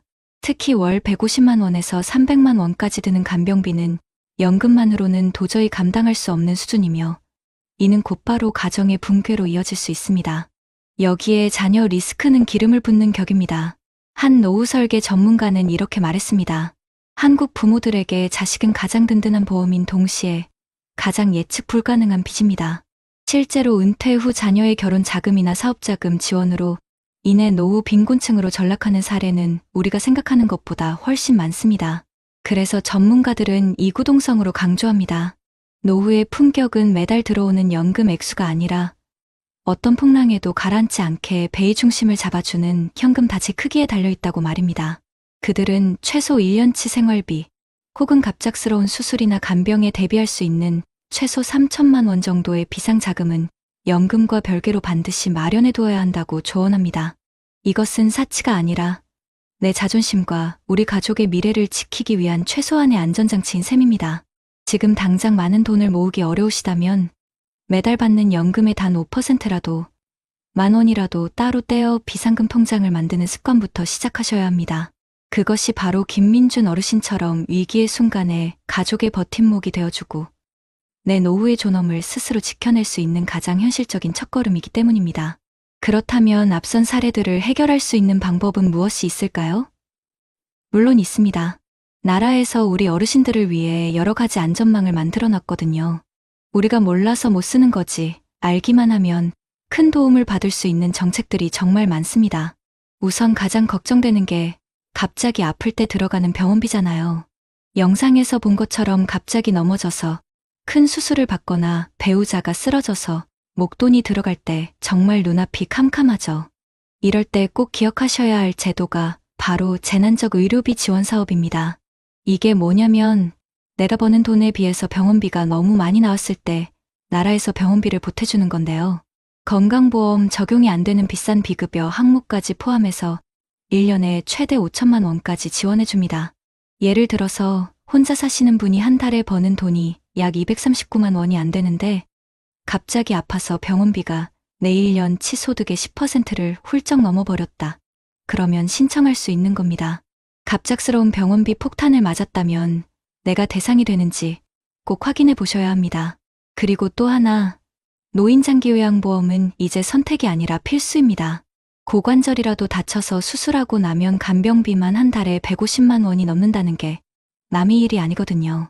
이럴 때 노인장기요양보험에 가입되어 있으면 요양보호사님이 집으로 찾아와 돌봐주시거나 목욕을 도와주시거나 하루 동안 센터에서 돌봐주는 서비스를 아주 저렴한 비용, 본인 부담금 15% 정도만 내고 이용할 수 있어요. 가족들이 온전히 짊어지는 간병 부담을 생각하면 정말 큰 도움이 되는 제도입니다. 전문가들이 항상 하는 말이 다들 일이 터지고 나서야 부랴부랴 알아보신대요. 그러지 마시고 우리 구독자님들은 건강할 때 미리미리 1577에 1000번 국민건강보험공단에 전화해서 재난적 의료비나 장기요양보험 신청 자격이 되는지 한번 물어보는 지혜가 꼭 필요합니다. 자, 그럼 이제 돈 얘기를 해볼까요? 한 달에 받는 연금만으로는 생활이 빠듯한 게 우리 현실이잖아요. 하지만 여기에도 방법이 있습니다. 나라에서 국민연금 말고도 우리 소득을 보충해줄 여러 장치를 마련해 놨거든요. 첫 번째가 바로 기초연금입니다. 이건 만 65세가 넘으시고 소득 하위 70%에 해당하면 나라에서 매달 드리는 생활비예요. 2025년 기준으로 혼자 사시면 한 달에 최대 약 34만 원, 부부가 함께 받으시면 약 54만 원까지 받을 수 있습니다. 이건 당연한 권리니까 만 65세가 되셨다면 잊지 말고 꼭 신청하셔야 합니다. 두 번째는 주택연금입니다. 집 한 채가 전 재산인데 당장 쓸 현금이 없을 때 이 주택연금만큼 고마운 게 없어요. 내가 평생 살던 우리 집에서 계속 살면서 그 집을 담보로 매달 나라에서 따박따박 연금을 받는 겁니다. 나라가 보증하니까 연금이 끊길 위험도 없고요. 그리고 건강이 허락한다면 소일거리라도 하는 게 활력도 생기고 좋잖아요. 정부에서 노인 일자리 사업으로 동네 환경미화나 스쿨존 교통안전 지킴이 같은 일자리를 100만 개 넘게 제공하고 있습니다. 한 달에 30시간 정도 일하고 20만 원에서 30만 원이라도 손에 쥐면 얼마나 요긴하게요. 그래서 전문가들이 국민연금, 기초연금, 주택연금 이 세 가지를 묶어서 노후소득의 3층 석탑이라고 부르는 겁니다. 여기에 일자리 소득까지 더하면 훨씬 든든해지겠죠. 마지막으로 사실 가장 마음 아프고 어려운 문제가 바로 자식 문제죠. 자식이 와서 눈물 흘리면서 사정하면 부모 마음에 어떻게 그걸 외면하겠어요. 하지만 무작정 내 노후 자금을 다 내어주는 게 능사는 아닙니다. 자녀에게 바로 돈을 주기보다는 자녀가 나라의 도움을 받을 수 있게 길을 알려주는 게 더 현명한 방법일 수 있어요. 사업에 실패했다면 신용회복위원회, 취업이 어렵다면 국민취업지원제도 같은 것들을 자녀에게 알려주고 함께 알아보는 게 근본적인 해결책이 될 수 있습니다. 은퇴 전문가들이 하나같이 하는 말이 자식에게 줄 수 있는 최고의 선물은 부모가 경제적으로 독립하는 거래요. 이게 도와주지 말라는 뜻이 절대 아니에요. 우리 노후가 무너질 정도로 무리하게 도와주지는 말라는 거죠. 언제까지 얼마를 어떤 용도로 도와줄지 딱 선을 정해놔야 자식이 정말 힘들 때 최소한의 버팀목이라도 되어줄 수 있는 겁니다. 결론적으로 연금이라는 성벽 하나만 믿고 있기에는 우리 인생에 변수가 너무나도 많습니다. 오늘 제가 말씀드린 이런 정부의 지원 정책들을 그저 어려운 제도가 아니라 내가 누려야 할 당연한 권리라고 생각하고 적극적으로 알아보셔야 해요. 그리고 작은 돈이라도 혹시 모를 일을 대비한 비상금을 마련하는 노력을 지금 당장 시작하셔야 합니다. 그것이야말로 어떤 예측 불가능한 파도가 닥쳐와도 나와 내 가족을 지키는 가장 현실적이고 지혜로운 방법이니까요. 저무는 들녘에 홀로 선 나무처럼 한평생 비바람을 온몸으로 맞으셨지요. 굽은 등에는 가족의 무게가 실려 있고 주름진 손에는 땀과 눈물의 세월이 새겨져 있습니다. 이제 그 무거운 짐을 조금 내려놓으셔도 괜찮습니다. 당신이 걸어온 그 길이 얼마나 위대했는지 세상이 그리고 우리가 알아줄 차례입니다. 우리 구독자님들, 오늘 영상에 나온 이야기들이 혹여남이 일처럼만 들리셨나요? 평생을 성실하게 살아왔지만 갑작스러운 병마 앞에 평생 모은 재산을 속절없이 흘려보내야 했던 첫 번째 아버님의 이야기는 우리의 마음을 참 아프게 했습니다. 자식 잘 되기를 바라는 마음에 쌈짓돈까지 모두 내주었지만 결국 차가운 단칸방에서 홀로 겨울을 맞이해야 했던 어머님의 뒷모습은 차마 눈을 뜨고 보기 어려웠습니다. 그분들의 삶이 어찌 처음부터 잘못되었겠습니까? 그저 몰랐을 뿐입니다. 내가 기댈 수 있는 언덕이 어디에 있는지, 내 손을 잡아줄 따뜻한 제도가 어디에 있는지 미처 알지 못했던 것뿐입니다. 하지만 우리는 다른 모습도 보았습니다. 비슷한 위기 속에서도 지혜롭게 나라의 도움을 받아 다시 일어서신 분들의 이야기 말입니다. 갑작스러운 수술비라는 거대한 파도 앞에서 재난적 의료비 지원이라는 튼튼한 돛을 펼쳐 위기를 넘기고 노인 장기 요양보험이라는 따뜻한 보살핌 속에서 다시 건강을 되찾은 우리 이웃의 이야기는 우리에게 큰 희망을 주었습니다. 빠듯한 연금만으로 막막했던 노후에 기초연금과 주택연금이라는 두 대의 든든한 기둥을 세우고 노인 일자리를 통해 삶의 활력과 용돈까지 얻으며 웃음을 되찾은 그분들의 얼굴에서 우리는 보았습니다. 행복한 노후는 그저 돈이 많다고 해서 자식이 잘 나간다고 해서 저절로 주어지는 것이 아님을 말입니다. 어르신들, 지난 수십 년간 우리 부모님들은 허리띠를 졸라매고 굳은 일 마다치 않으며 오직 자식과 가정을 위해 당신의 모든 것을 바치셨습니다. 새벽별을 보며 일을 나가셨고 달빛을 받으며 고단한 몸을 이끌고 집으로 돌아오셨습니다. 당신의 젊음과 맞바꾼 자식들의 성장, 당신의 눈물과 맞바꾼 가족의 웃음, 그것이 당신 삶의 이유이자 전부였습니다. 이제 그 자식들이 다 커서 품을 떠나고 거울 앞에 선 내 모습에 하얀 서리와 깊은 골짜기만 남았을 때 문득 밀려오는 허무함과 불안감을 어찌 말로 다 할 수 있겠습니까? 하지만 기억해 주십시오.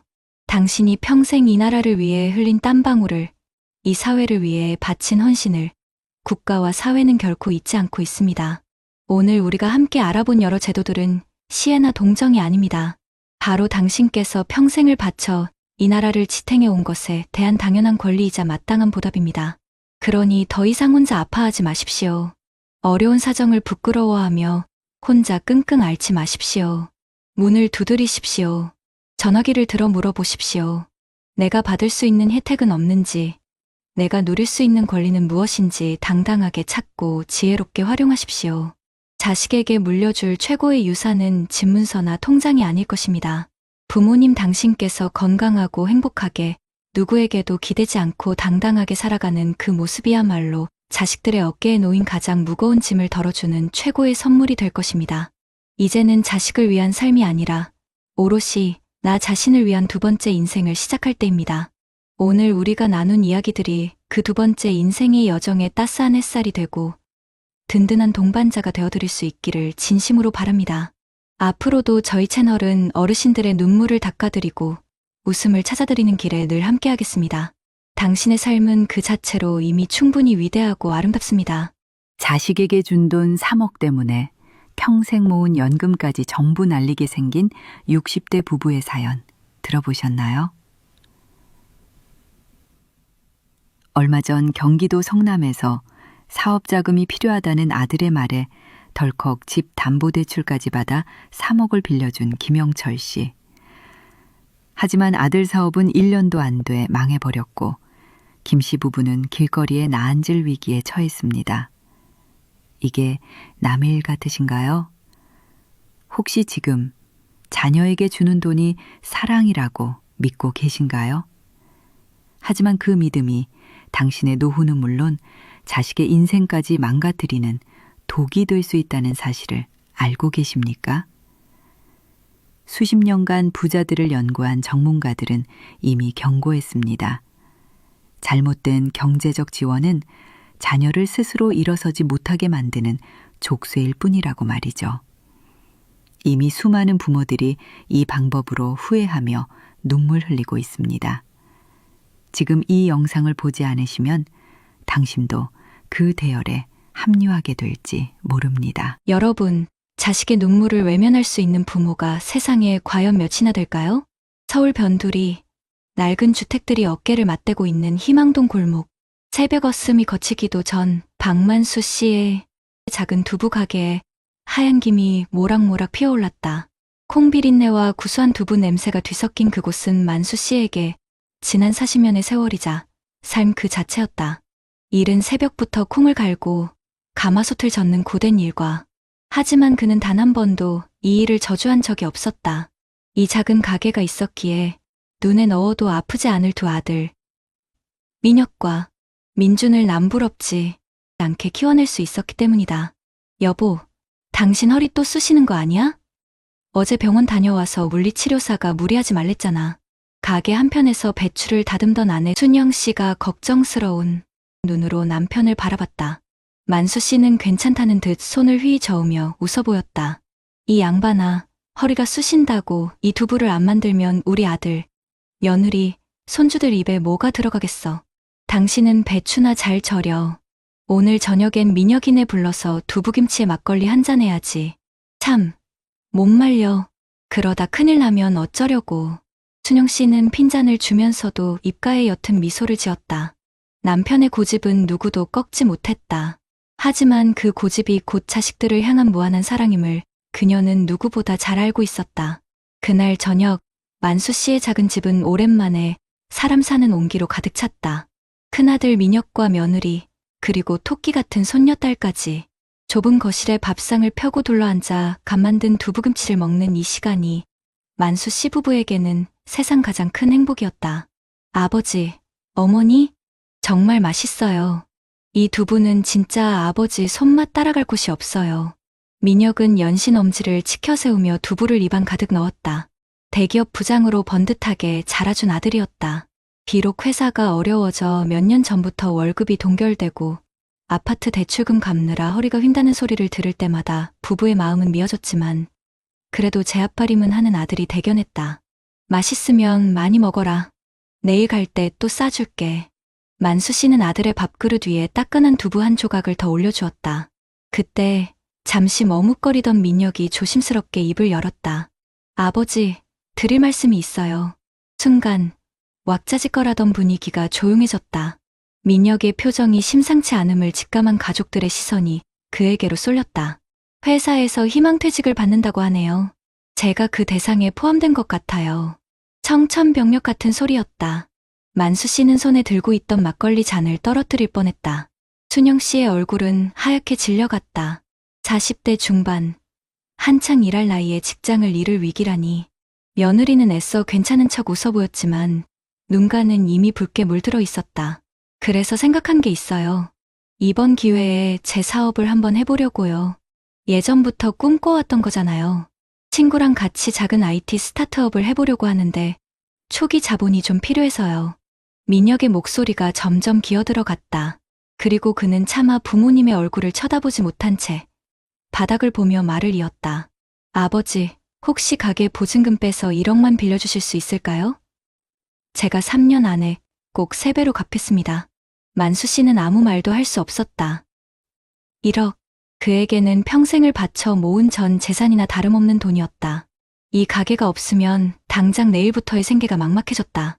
하지만 아들의 절박한 눈빛을 보는 순간 그의 머릿속은 하얗게 비어버렸다. 평생을 성실하게 살아온 아들이었다. 그런 아들이 처음으로, 그것도 무릎까지 꿇을 기세로 부탁하는데 어느 부모가 그걸 매정하게 거절할 수 있을까. 옆에 있던 둘째 아들 민준이 발끈하며 나섰다. 형, 제정신이야. 아버지 가게 보증금 빼달라는 말이 어떻게 그렇게 쉽게 나와. 아버지, 어머니 노후는 어쩌고. 민준아, 넌 좀 가만히 있어. 내가 알아서 할 일이야. 알아서 하긴 뭘 알아서 해. 형이 사업에 대해 뭘 안다고 그래. 회사 생활만 하던 사람이. 형제의 목소리가 높아지자 만수 씨가 버럭 소리를 질렀다. 그만들 못해. 형제끼리 이게 무슨 짓이야. 만수 씨는 깊은 한숨을 내쉬었다. 그의 시선은 어느새 눈물을 글썽이는 큰아들에게로 향했다. 그는 평생 자식에게 안 된다는 말을 해본 적이 없는 아버지였다. 그리고 이번에도 그럴 자신이 없었다. 결국 만수 씨는 가게 보증금을 빼서 아들 민혁에게 1억을 건넸다. 평생을 의지해온 삶의 터전을 아들의 미래와 맞바꾼 것이다. 순영 씨는 밤새 잠을 설치며 불안해했지만 만수 씨는 우리 아들 민혁이가 누군데. 똑똑하고 성실한 놈이야. 금방 성공해서 우리 호강시켜줄 거다라며 아내를 다독였다. 그는 아들을 믿었다. 아니, 그렇게 믿고 싶었다. 민혁은 사업 초기 꽤 순조로운 출발을 보이는 듯했다. 번듯한 사무실도 없고 직원도 몇 명 뽑았다. 가끔씩 부모님 댁에 들러 비싼 과일과 용돈을 건네며 아버지, 조금만 기다리세요. 제가 꼭 성공해서 강남에 아파트 사드릴게요 라고 호언장담했다. 만수 씨 부부는 그 말을 들을 때마다 구름 위를 걷는 기분이었다. 가게를 잃은 허전함도 하루하루 줄어드는 통장 잔고의 불안함도 아들의 희망찬 미래 앞에선 아무것도 아닌 것처럼 느껴졌다. 하지만 그 행복은 오래가지 않았다. 1년이 채 지나지 않아 민혁의 사업은 급격히 기울기 시작했다. 야심차게 개발한 앱은 시장의 외면을 받았고 믿었던 친구는 투자금을 들고 잠적해버렸다. 상황은 걷잡을 수 없이 악화되었다. 민혁은 사채까지 끌어다 쓰며 버텨보려 했지만 결국 회사는 문을 닫게 되었다. 1억이라는 돈은 흔적도 없이 사라져버렸다. 그날 이후 민혁은 부모님 댁에 발길을 끊었다. 연락도 잘 받지 않았다. 만수 씨 부부의 마음은 새까맣게 타들어갔다. 아들이 잘못될까 봐 노심초사하며 하루하루를 보냈다. 그러던 어느 날 밤 만수 씨에게 낯선 번호로 전화 한 통이 걸려왔다. 박민혁 씨 아버지 되십니까? 당신 아들이 우리 돈 5천만 원을 빌려 쓰고 갚지 않고 있습니다. 당장 갚지 않으면 아들 신변은 보장 못합니다. 전화기 너머로 들려오는 험악한 목소리에 만수 씨의 심장이 쿵 내려앉았다. 그는 떨리는 손으로 전화를 끊고 주저앉았다. 모든 것이 무너져 내리는 기분이었다. 그는 남은 노후 자금을 탈탈 털고 둘째 아들 민준에게까지 손을 벌려 겨우 빚을 막았다. 민준은 울분을 토했다. 아버지, 도대체 언제까지 형 뒤치다꺼리만 하실 거예요? 저도 힘들게 살아요. 제 돈은 돈도 아니에요? 왜 항상 형한테만 모든 걸 다 퍼주시는 거예요? 저는 아들도 아니에요? 민준의 절규는 만수 씨의 가슴에 비수처럼 꽂혔다. 그는 단 한 번도 아들들을 차별한 적이 없다고 생각했다. 그저 도움이 더 필요한 자식에게 손을 내밀었을 뿐이었다. 하지만 그게 아니었다. 그의 사랑은 한쪽으로 기울어진 저울과 같았다. 그리고 그 불균형은 결국 모든 것을 망가뜨리고 있었다. 그날 밤, 만수 씨는 꽁꽁 숨어 지내던 민혁을 찾아 나섰다. 수소문 끝에 찾아간 곳은 허름한 고시원의 작은 쪽방이었다. 문을 열자 술 냄새와 곰팡이 냄새가 진동했다. 방 한가운데 수염도 깎지 않은 초췌한 모습의 민혁이 멍하니 앉아 있었다. 아버지를 본 민혁은 고개를 푹 숙인 채 아무 말도 하지 못했다. 만수 씨는 아들 앞에 조용히 앉았다. 분노와 원망이 치밀어 올랐지만 아들의 퀭한 눈을 보는 순간 모든 감정이 눈 녹듯 사라졌다. 그는 그저 아버지였다. 잘못된 길을 가는 자식을 끝까지 포기할 수 없는 미련한 아버지였다. 만수 씨는 떨리는 목소리로 입을 열었다. 미녀가 밥은 먹었냐? 그 한마디에 민혁의 어깨가 가늘게 떨리기 시작했다. 그는 끝내 참지 못하고 어린아이처럼 엉엉 울음을 터뜨렸다. 아버지, 제가 잘못했어요. 죄송해요, 아버지. 만수 씨는 우는 아들의 등을 말없이 토닥여 주었다. 그의 눈에서도 뜨거운 눈물이 뺨을 타고 흘러내렸다. 낡은 고시원 방 안, 두 부자의 울음소리만이 한동안 이어졌다. 그날 이후 만수 씨는 결심했다. 더 이상 아들을 온실 속 화초처럼 키우지 않기로. 진정으로 아들을 사랑하는 길은 돈을 쥐어주는 것이 아니라 스스로 일어설 힘을 길러주는 것임을 뼈저리게 깨달았다. 그는 민혁에게 남은 돈은 단 한 푼도 줄 수 없다고 단호하게 말했다. 대신 매일 새벽 함께 시장에 나가 일을 하자고 제안했다. 민혁은 처음에는 망설였다. 대기업 부장까지 했던 자신이 시장 바닥에서 허드렛일을 해야 한다는 사실이 부끄러웠다. 하지만 벼랑 끝에 선 그에게 다른 선택지는 없었다. 그는 아버지의 손을 잡고 새벽 시장으로 나섰다. 새벽 공기를 가르며 리어카를 끌고 무거운 짐을 나르고 손님들에게 고개를 숙이는 일. 모든 것이 낯설고 고됐다. 하지만 민혁은 묵묵히 땀을 흘렸다. 7순이 넘은 아버지가 자신보다 더 굵은 땀방울을 흘리며 일하는 모습을 보며 그는 차마 힘들다는 말을 할 수 없었다. 그는 비로소 깨달았다. 자신이 너무나 쉽게 생각했던 아버지의 돈이 얼마나 고된 노동과 희생의 대가였는지를. 시간이 흘러 부자 푸즈의 이마에는 굵은 땀방울이, 손에는 거친 굳은 살이 박였다. 민혁은 더 이상 과거의 번지르르한 모습이 아니었다. 하지만 그의 눈빛은 그 어느 때보다 단단하고 빛나고 있었다. 그는 스스로 돈을 벌고 관리하는 법을 배웠고 작은 돈의 소중함을 깨달았다. 어느 늦은 저녁 일을 마치고 집으로 돌아오는 길이었다. 만수 씨는 리어카를 끄는 아들의 넓은 등을 물끄러미 바라보았다. 예전에는 그 등이 한없이 위태로워 보였는데 이제는 세상 누구보다 든든하고 믿음직스러워 보였다. 만수 씨가 나지막이 아들을 불렀다. 민혁아. 네. 아버지. 아빠가 미안했다. 예상치 못한 아버지의 사과에 민혁은 걸음을 멈추고 뒤를 돌아보았다. 만수 씨의 눈가가 촉촉하게 젖어 있었다. 내가 너를 너무 약하게 키웠다. 돈으로 사랑을 대신할 수 있다고 착각했다. 아비가 어리석었다. 정말 미안하다. 민혁의 가슴속에서 뜨거운 것이 울컥 치밀어 올랐다. 그는 아무 말 없이 아버지에게 다가가 와락 껴안았다. 아버지의 앙상한 어깨가 가늘게 떨리고 있었다. 아니에요. 아버지, 제가 잘못했어요. 아버지 덕분에 제가 다시 일어설 수 있었어요. 아버지의 진짜 사랑이 뭔지 이제야 알 것 같아요. 골목길을 비추는 희미한 가로등 불빛 아래 두 부자는 한참 동안 서로를 부둥켜 안고 있었다. 그 순간 두 사람의 마음을 짓누르던 모든 아픔과 후회, 원망이 눈물과 함께 씻겨 내려가는 듯했다. 다음 날 민혁은 작은 봉투 하나를 아버지에게 내밀었다.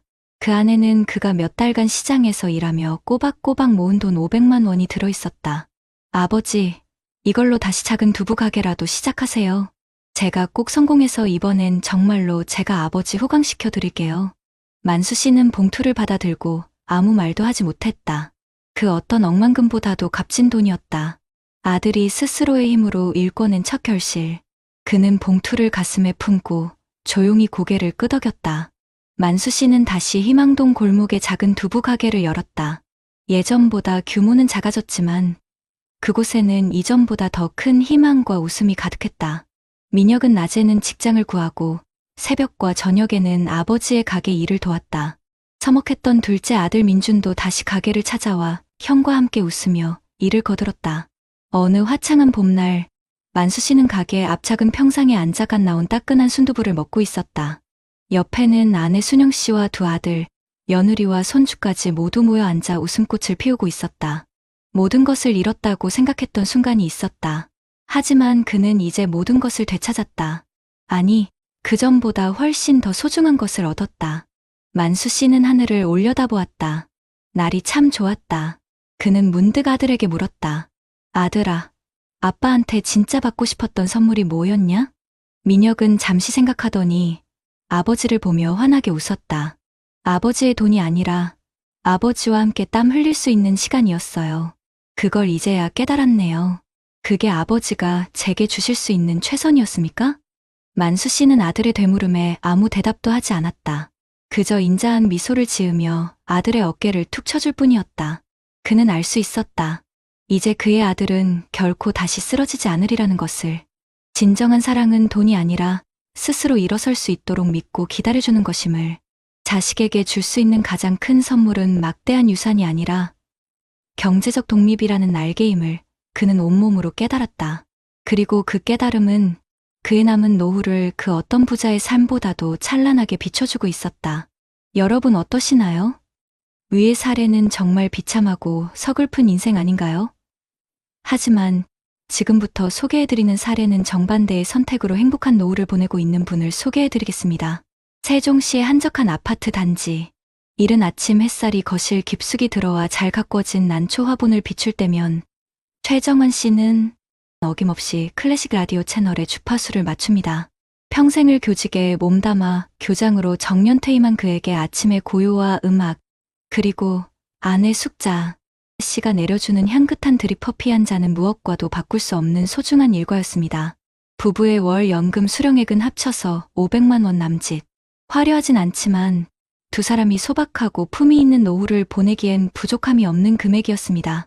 정원 씨는 퇴임 후 허투루 시간을 보내지 않았습니다. 아내와 함께 매주 서예 교실에 나가 먹을 갈고 주말이면 작은 텃밭을 가꾸는 재미에 푹 빠져 살았죠. 자식들에게 손 벌리지 않고 오히려 가끔 찾아오는 손주들에게 용돈을 쥐어줄 수 있는 지금의 삶에 그는 더없이 만족하고 있었습니다. 그러던 어느 주말 저녁이었습니다. 하나뿐인 아들 진우가 아내와 아이들을 데리고 본가를 찾았습니다. 평소와 다름없이 화기애애한 저녁 식사 시간이 끝나고 정원 씨가 손주와 장기를 두고 있을 때였습니다. 아들 진우가 머뭇거리며 그에게 다가와 조용히 말을 건넸습니다. 아버지, 드릴 말씀이 있어요. 거실의 웃음소리가 순간 멎었습니다. 아내 숙자 씨도 며느리도 직감적으로 중요한 이야기임을 눈치챘죠. 진우는 잘 다니던 중견기업에 사표를 냈다고. 더 늦기 전에 자신의 꿈이었던 첨단 스마트팜 사업을 시작하고 싶다고 고백했습니다. 그는 자신이 몇 달간 공들여 만들었다는 수십 장짜리 사업 계획서를 아버지 앞에 펼쳐 보였습니다. 모든 것이 완벽해 보였습니다. 시장 분석, 예상 수익, 미래 비전까지. 하지만 마지막 한 가지가 문제였습니다. 초기 투자금. 진우는 아버지의 얼굴을 제대로 쳐다보지 못한 채 거의 기어들어가는 목소리로 말했습니다. 아버지 퇴직금으로 받으신 1억 5천만 원 딱 3년만 빌려주시면 안 될까요? 은행 이자보다 훨씬 높게 쳐서 반드시 2배로 갚겠습니다. 순간 정원 씨의 머릿속이 복잡해졌습니다. 1억 5천만 원. 그것은 부부의 연금만으로는 해결할 수 없는 갑작스러운 병원비나 위급 상황을 대비해 둔 그야말로 노후의 마지막 보루와도 같은 돈이었습니다. 옆에 있던 아내 숙자 씨는 금방이라도 그러자고 말할 듯한 얼굴로 남편과 아들을 번갈아 쳐다봤습니다. 하나뿐인 아들의 간절한 눈빛을 외면하기란 부모로서 쉬운 일이 아니었으니까요. 며느리는 고개를 푹 숙인 채 아무 말도 하지 못했습니다. 숨막히는 침묵이 거실을 감쌌습니다. 정원 씨는 아들이 내민 사업 계획서를 한 장 한 장 꼼꼼히 넘겨보았습니다. 수십 년간 수많은 학생들의 인생 계획을 상담해 주었던 경험이 이런 때를 위함이었을까요? 그는 아들의 계획서가 숫자로 가득하지만 가장 중요한 현실이 빠져있음을 단번에 간파했습니다. 실패했을 때의 대책, 자본이 모두 소진되었을 때의 다음 단계가 전혀 없었습니다.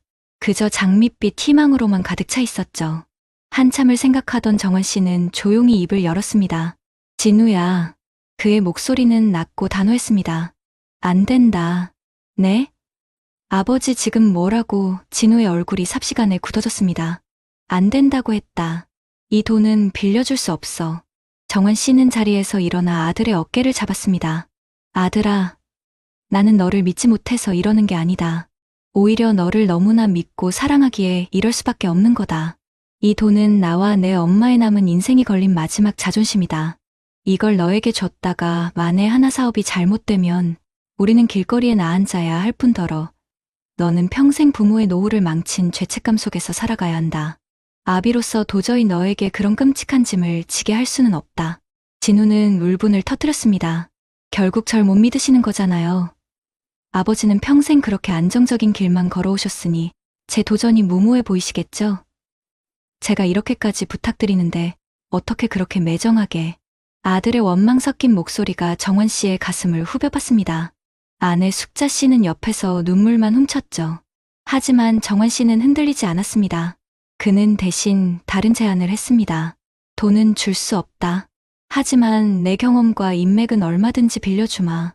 내 사업 계획서의 부족한 점을 함께 채워나가고 내가 아는 농업기술원 박사나 금융 전문가를 연결해주겠다. 스스로의 힘으로 정부 지원금을 받고 투자자를 설득해보거라. 진짜 내 사업을 하고 싶다면 그 정도 고생은 각오해야 하지 않겠니? 하지만 분노에 휩싸인 진우에게 아버지의 진심 어린 조언은 들리지 않았습니다. 그는 됐습니다. 아버지 도움 따위 필요 없어요. 라는 말을 남기고 가족들을 데리고 현관문을 박차고 나가버렸습니다. 쾅! 하고 닫히는 문소리가 정환 씨 부부의 가슴에 대모처럼 박혔습니다. 그날 밤, 숙자 씨는 남편을 원망하며 밤새 울었습니다. 정환 씨 역시 잠 못 이루고 뒤척이며 혹독한 아버지가 되기로 한 자신의 선택이 과연 옳았던 것인지 수없이 되뇌었습니다. 그 후로 몇 달간 아들 내외와는 연락이 끊겼습니다. 정환 씨는 애써 태어난 척했지만 아내 몰래 아들의 SNS를 들여다보며 소식을 확인하는 날이 많아졌습니다. 그러던 어느 날 며느리에게서 조심스럽게 전화가 걸려왔습니다. 진우가 결국 회사를 그만두고 아파트를 줄여 이사한 돈과 은행에서 받은 소액 창업 대출을 합쳐 경기도 외곽의 작은 비닐하우스를 얻었다는 소식이었습니다. 혼자서 밤낮 없이 고군분투하며 책과 유튜브를 보며 농사를 배우고 있다는 것이었죠. 그 말을 듣는 순간 정환 씨는 자신도 모르게 안도의 한숨을 내쉬었습니다. 아들이 좌절하지 않고 스스로의 힘으로 다시 일어서고 있었던 겁니다. 그 주 주말 정환 씨 부부는 아들 몰래 비닐하우스를 찾아갔습니다. 멀리서 본 아들의 모습은 수척했지만 흙투성이가 된 채 땀 흘리는 얼굴에는 예전에 볼 수 없었던 생기와 결연함이 가득했습니다. 정환 씨는 조용히 발길을 돌렸습니다. 그리고 아내에게 말했죠. 여보, 이제 걱정하지 않아도 되겠소. 우리 아들, 이제 진짜 어른이 되어가고 있구려. 그리고 2년이라는 시간이 흘렀습니다. 정환 씨 부부의 평화로운 주말 아침. 초인종 소리와 함께 문을 열자 환하게 웃는 아들 진우와 가족들이 커다란 바구니를 들고 서 있었습니다. 바구니에는 진우가 직접 키운 아침 이슬 머금은 싱싱한 토마토와 오이가 가득 담겨 있었습니다. 아버지, 어머니, 제가 처음으로 수확한 것들이에요. 제일 먼저 맛보여드리고 싶어서요. 진우는 쭈뼛거리며 봉투 하나를 아버지에게 내밀었습니다. 봉투 안에는 꼬깃꼬깃한 5만 원권 20장, 100만 원이 들어있었습니다. 아버지께 빌리려던 돈에 비하면 정말 아무것도 아니지만 제 힘으로 처음 번 큰돈이에요. 아버지, 그때 돈 빌려주지 않으셔서 정말 감사합니다. 만약 그때 그 돈을 쉽게 받았다면 저는 분명 1년도 안 돼서 다 날리고 지금쯤 폐인이 되어 있었을 거예요. 아버지 덕분에 돈의 무서움과 땀의 가치를 배웠습니다. 아들의 진심 어린 고백에 정환 씨의 눈시울이 뜨거워졌습니다. 그는 아들이 내민 돈을 받는 대신 아들의 거칠어진 손을 꼭 잡았습니다. 아니다, 아들아. 내가 한 건 아무것도 없다. 모두 내가 스스로의 힘으로 이겨낸 게다. 내가 정말 자랑스럽다. 그 순간 부자후즈 사이를 가로막고 있던 서운함과 원망의 벽이 봄눈 녹듯 사라졌습니다. 진정한 사랑은 무조건적인 지원이 아니라 때로는 매정하게 등을 돌려 스스로 일어서도록 믿고 기다려주는 것임을 부자는 서로의 눈을 보며 깨달았습니다. 오늘 정환 씨의 텃밭에는 아들이 가져온 스마트팜의 작은 모종들이 함께 자라고 있습니다. 서로에게 기댈지언정 의존하지 않는 건강한 부모와 자식의 모습, 그것이야말로 정환 씨가 평생을 바쳐 지켜낸 가장 값지고 찬란한 노후의 풍경이었습니다. 앞선 사례들을 잘 보셨나요? 이런 문제들과 관련해서 전문가들과 통계 자료를 소개해드리겠습니다. 혹시 경제적 외래 환자 치료하는 말 들어보셨습니까? 수십 년간 부자들을 연구한 토마스 스탠리라는 박사가 만든 말인데요. 성인이 된 자녀에게 계속해서 경제적 지원을 해주는 부모들의 행동을 마치 병원에 다니는 환자 돌보듯 한다고 해서 붙여진 이름입니다. 그런데 이 박사님은 이런 부모의 지원이 오히려 자녀가 스스로 돈을 벌고 재산을 모으는 능력을 완전히 망가뜨리는 독이라고 강력하게 경고했습니다. 왜 그럴까요? 박사님의 연구 결과를 보면 정말 충격적입니다. 부모에게 계속 돈을 받는 자녀들은요, 그렇지 않은 자녀들보다 소득에 비해 훨씬 많은 돈을 써버리는 경향이 아주 강했습니다. 부모 도움 없이 자립한 자녀들은 자기 소득의 15% 이상을 꼬박꼬박 저축하는 반면에 부모에게 손 벌리는 자녀들은 저축률이 5%도 채 되지 않았습니다. 이들은 부모의 돈을 마치 자기 월급의 일부인 것처럼 착각하고 돈을 모아서 불려나갈 생각은 안 하고 오로지 쓰는 데에만 집중하게 되는 겁니다. 이런 지원이 과연 한두 번으로 끝날까요?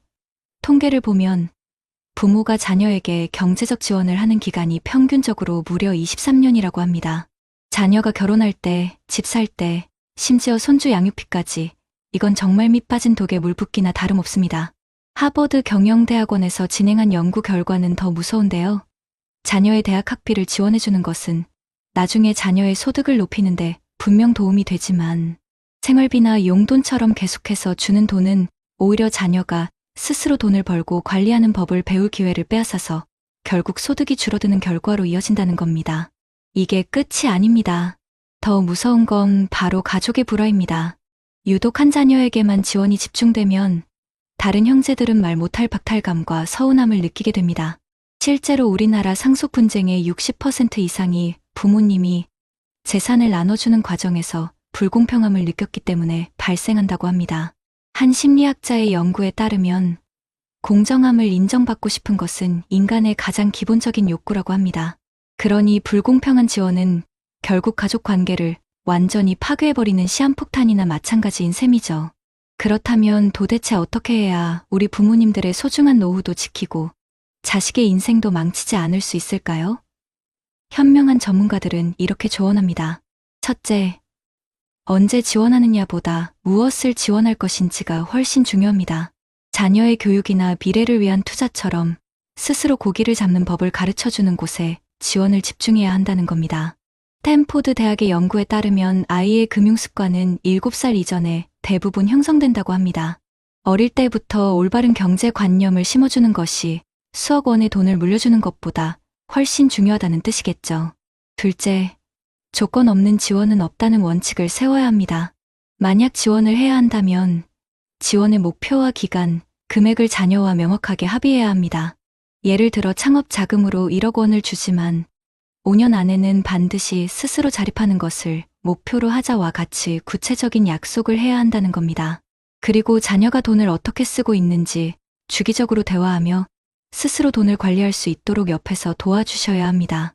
마지막으로 가장 중요한 것은 바로 부모님 자신의 노후를 굳건히 지키는 것입니다. 부모가 튼튼한 노후를 보내는 것, 그것이야말로 자녀에게 줄 수 있는 최고의 선물입니다. 부모님이 안정되어야 자식들도 심리적인 부담 없이 자기 인생에 온전히 집중할 수 있기 때문입니다. 하버드의 한 심리학 연구에 따르면 자녀가 부모에게 기댈 때보다 스스로 무언가를 성취했을 때 느끼는 행복감이 비교도 안 될 만큼 크다고 합니다. 진정한 자식의 행복은 결국 스스로 일어서는 것에 있다는 말이죠. 자녀를 진정으로 사랑하신다면 잠깐의 어려움을 막아주는 돈이 아니라 어떤 어려움도 스스로 헤쳐나갈 수 있는 경제적 독립이라는 가장 큰 선물을 주셔야 합니다. 무분별한 지원은 부모와 자식 모두를 불행의 구렁텅이로 몰아넣는 길일 뿐입니다. 지금 당장 지원의 원칙을 바로 세우시고 자녀와 진솔한 대화를 시작해보시는 건 어떨까요? 그렇다면 앞선 사례들을 해결할 수 있는 방법은 무엇이 있을까요? 자식의 미래를 위해 부모님의 노후를 전부 내어주는 것이 과연 정답일까요? 아닙니다. 부모와 자식 모두가 행복하게 살 수 있는 방법은 분명히 있습니다. 가장 먼저 기억하셔야 할 것은 바로 국가가 마련해 둔 최소한의 안전장치를 적극적으로 활용하는 것입니다. 이건 단순히 돈을 아끼자는 이야기가 아닙니다. 자녀에게 더 이상은 해줄 수 없다고 말할 수 있는 아주 객관적이고 명확한 근거가 되어주기 때문이지요. 그중 가장 강력한 것이 바로 주택연금 제도입니다. 자녀가 사업 자금 때문에 집을 팔아달라거나 담보로 대출을 받아달라고 할 때가 부모님들에게는 가장 큰 위기일 텐데요. 이때 주택연금은 우리 어르신들의 보금자리도 지키고 매달 생활비도 꼬박꼬박 받을 수 있는 최고의 방패막이가 되어줍니다. 만 55세 이상이시고 공시가격 12억 원 이하의 집을 가지고 계시면 그걸 담보로 나라에 맡기고 평생 동안 매달 연금을 받는 제도인데요. 이게 왜 강력하냐면요. 첫째로 연금을 받으면서도 평생 내 집에서 살 수 있고 둘째로는 나라가 보증하기 때문에 연금이 끊길 일이 전혀 없습니다. 그리고 나중에 혹시라도 집값이 연금 받은 총액보다 떨어져도 자식에게 그 차액을 물어내라고 하지 않습니다. 오히려 집값이 오르면 남는 금액은 자녀에게 고스란히 상속이 되고요. 세금 깎아주는 혜택도 있습니다. 그러니 자녀가 무리한 부탁을 해올 때 이렇게 말씀하시는 겁니다. 얘야, 이 집은 이미 나라에 맡기고 우리 부부의 노후 연금으로 쓰고 있단다. 그래서 담보로 주거나 팔 수가 없는 상황이야. 이렇게 감정적으로 거절하는 게 아니라 제도를 근거로 딱 잘라 이야기하면 자녀도 더 이상 고집을 부리기 힘들어집니다. 그리고 또 하나, 자녀의 다급한 사정을 들으면 마음이 흔들리고 이성적인 판단이 어려워질 때가 많으시죠. 그럴 때는 혼자 끙끙 앓지 마시고 반드시 전문가의 도움을 받으셔야 합니다. 서울시를 비롯해서 각 지역마다 금융복지 상담센터라는 곳이 있는데요. 이런 어려움을 겪는 분들을 위해서 무료로 상담을 해주는 아주 고마운 곳입니다. 여기에 찾아가시면 지금 우리 집 살림살이가 어떤지 꼼꼼하게 봐주고 자녀에게 돈을 빌려줬을 때 내 노후가 어떻게 될지 현실적으로 분석해줍니다. 만약 이미 자녀 때문에 빚을 지셨다면 빚을 어떻게 조정하고 갚아나갈지 계획도 함께 세워주고요. 당장 생활비나 병원비가 급할 때 받을 수 있는 다른 복지 혜택은 없는지 찾아서 연결까지 해줍니다. 자녀에게 큰 돈을 주기 직전 정말 이게 맞는 건지 판단이 서지 않을 때, 또 이미 빌려준 돈 때문에 내 생활이 힘들어졌을 때 절대 주저하지 마시고 이런 기관의 문을 두드리십시오.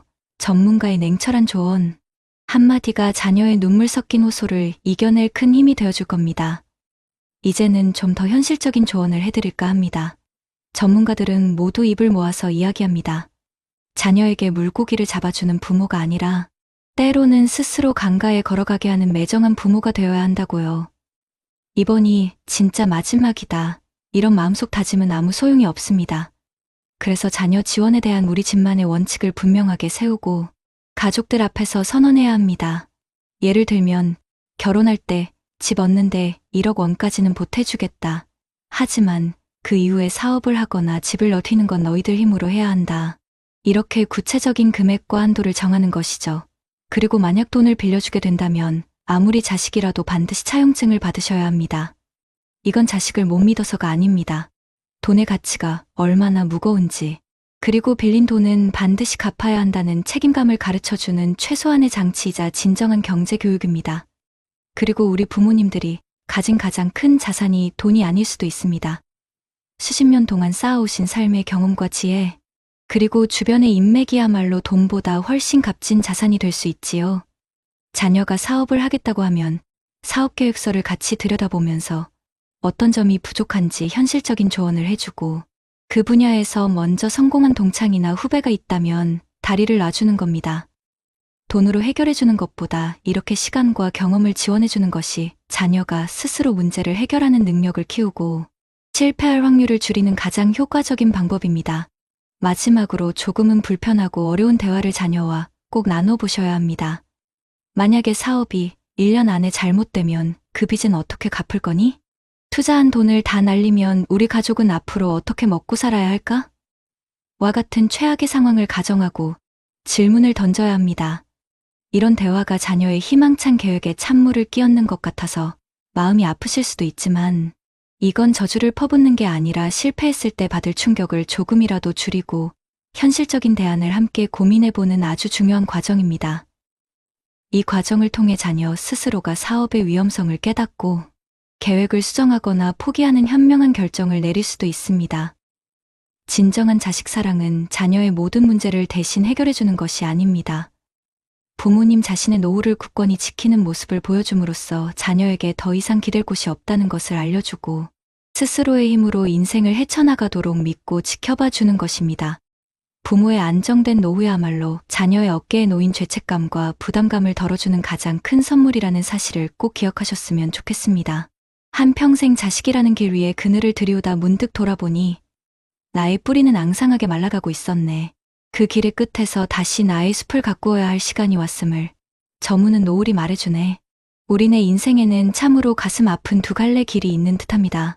한쪽에는 자식의 눈물 앞에 마지막 남은 집 한 채마저 내어주고 텅 빈 지갑과 무너진 마음을 부여잡은 채 힘겨운 황혼을 맞이하는 어르신이 계십니다. 자식 잘 되라고 바친 평생의 모든 것이 결국 자식에게도 짐이 되고 나에게는 씻을 수 없는 상처로 돌아온 길입니다. 그리고 다른 한쪽에는 눈물을 머금고 자식의 무리한 부탁을 거절하는 아픔을 견뎌낸 어르신이 계십니다. 당장은 서운해하는 자식의 얼굴에 가슴이 미어졌지만 꿋꿋이 나의 노후를 지켜내셨습니다. 그리고 이제는 스스로의 힘으로 단단히 일어선 자녀로부터 그때 붙잡아 주셔서 감사하다는 진심 어린 인사를 받으며 서로에게 짐이 아닌 든든한 버팀목이 되어주는 행복한 노후를 보내고 계십니다. 어르신, 당신은 지금 어떤 길 위에 서 계십니까? 그리고 앞으로 어떤 길을 걷고 싶으십니까? 자식에게 모든 것을 내어주는 것이 부모의 숙명이라 여기며 살아오신 그 깊은 마음을 어찌 헤아릴 수 있겠습니까? 하지만 진정한 사랑은 때로는 매정하게 등을 돌리는 용기에서 시작되기도 합니다. 오늘 우리가 이야기 나눈 주택연금이나 금융복지상담센터 같은 제도들은 단순히 돈을 지키는 기술이 아닙니다. 그것은 자식의 감정적인 호소에 맞서 우리의 삶을 지켜낼 수 있는 지혜로운 방패이자 흔들리는 마음을 붙잡아주는 따뜻한 등대입니다. 이 집은 이미 나라에 맡겨 우리 노후를 위한 연금으로 받고 있단다. 이 한마디는 자식에게 상처를 주는 말이 아니라 더 이상 너에게 기댈 수 없으니 이제 너의 힘으로 날아오르라는 부모의 가장 깊고 진실된 응원입니다.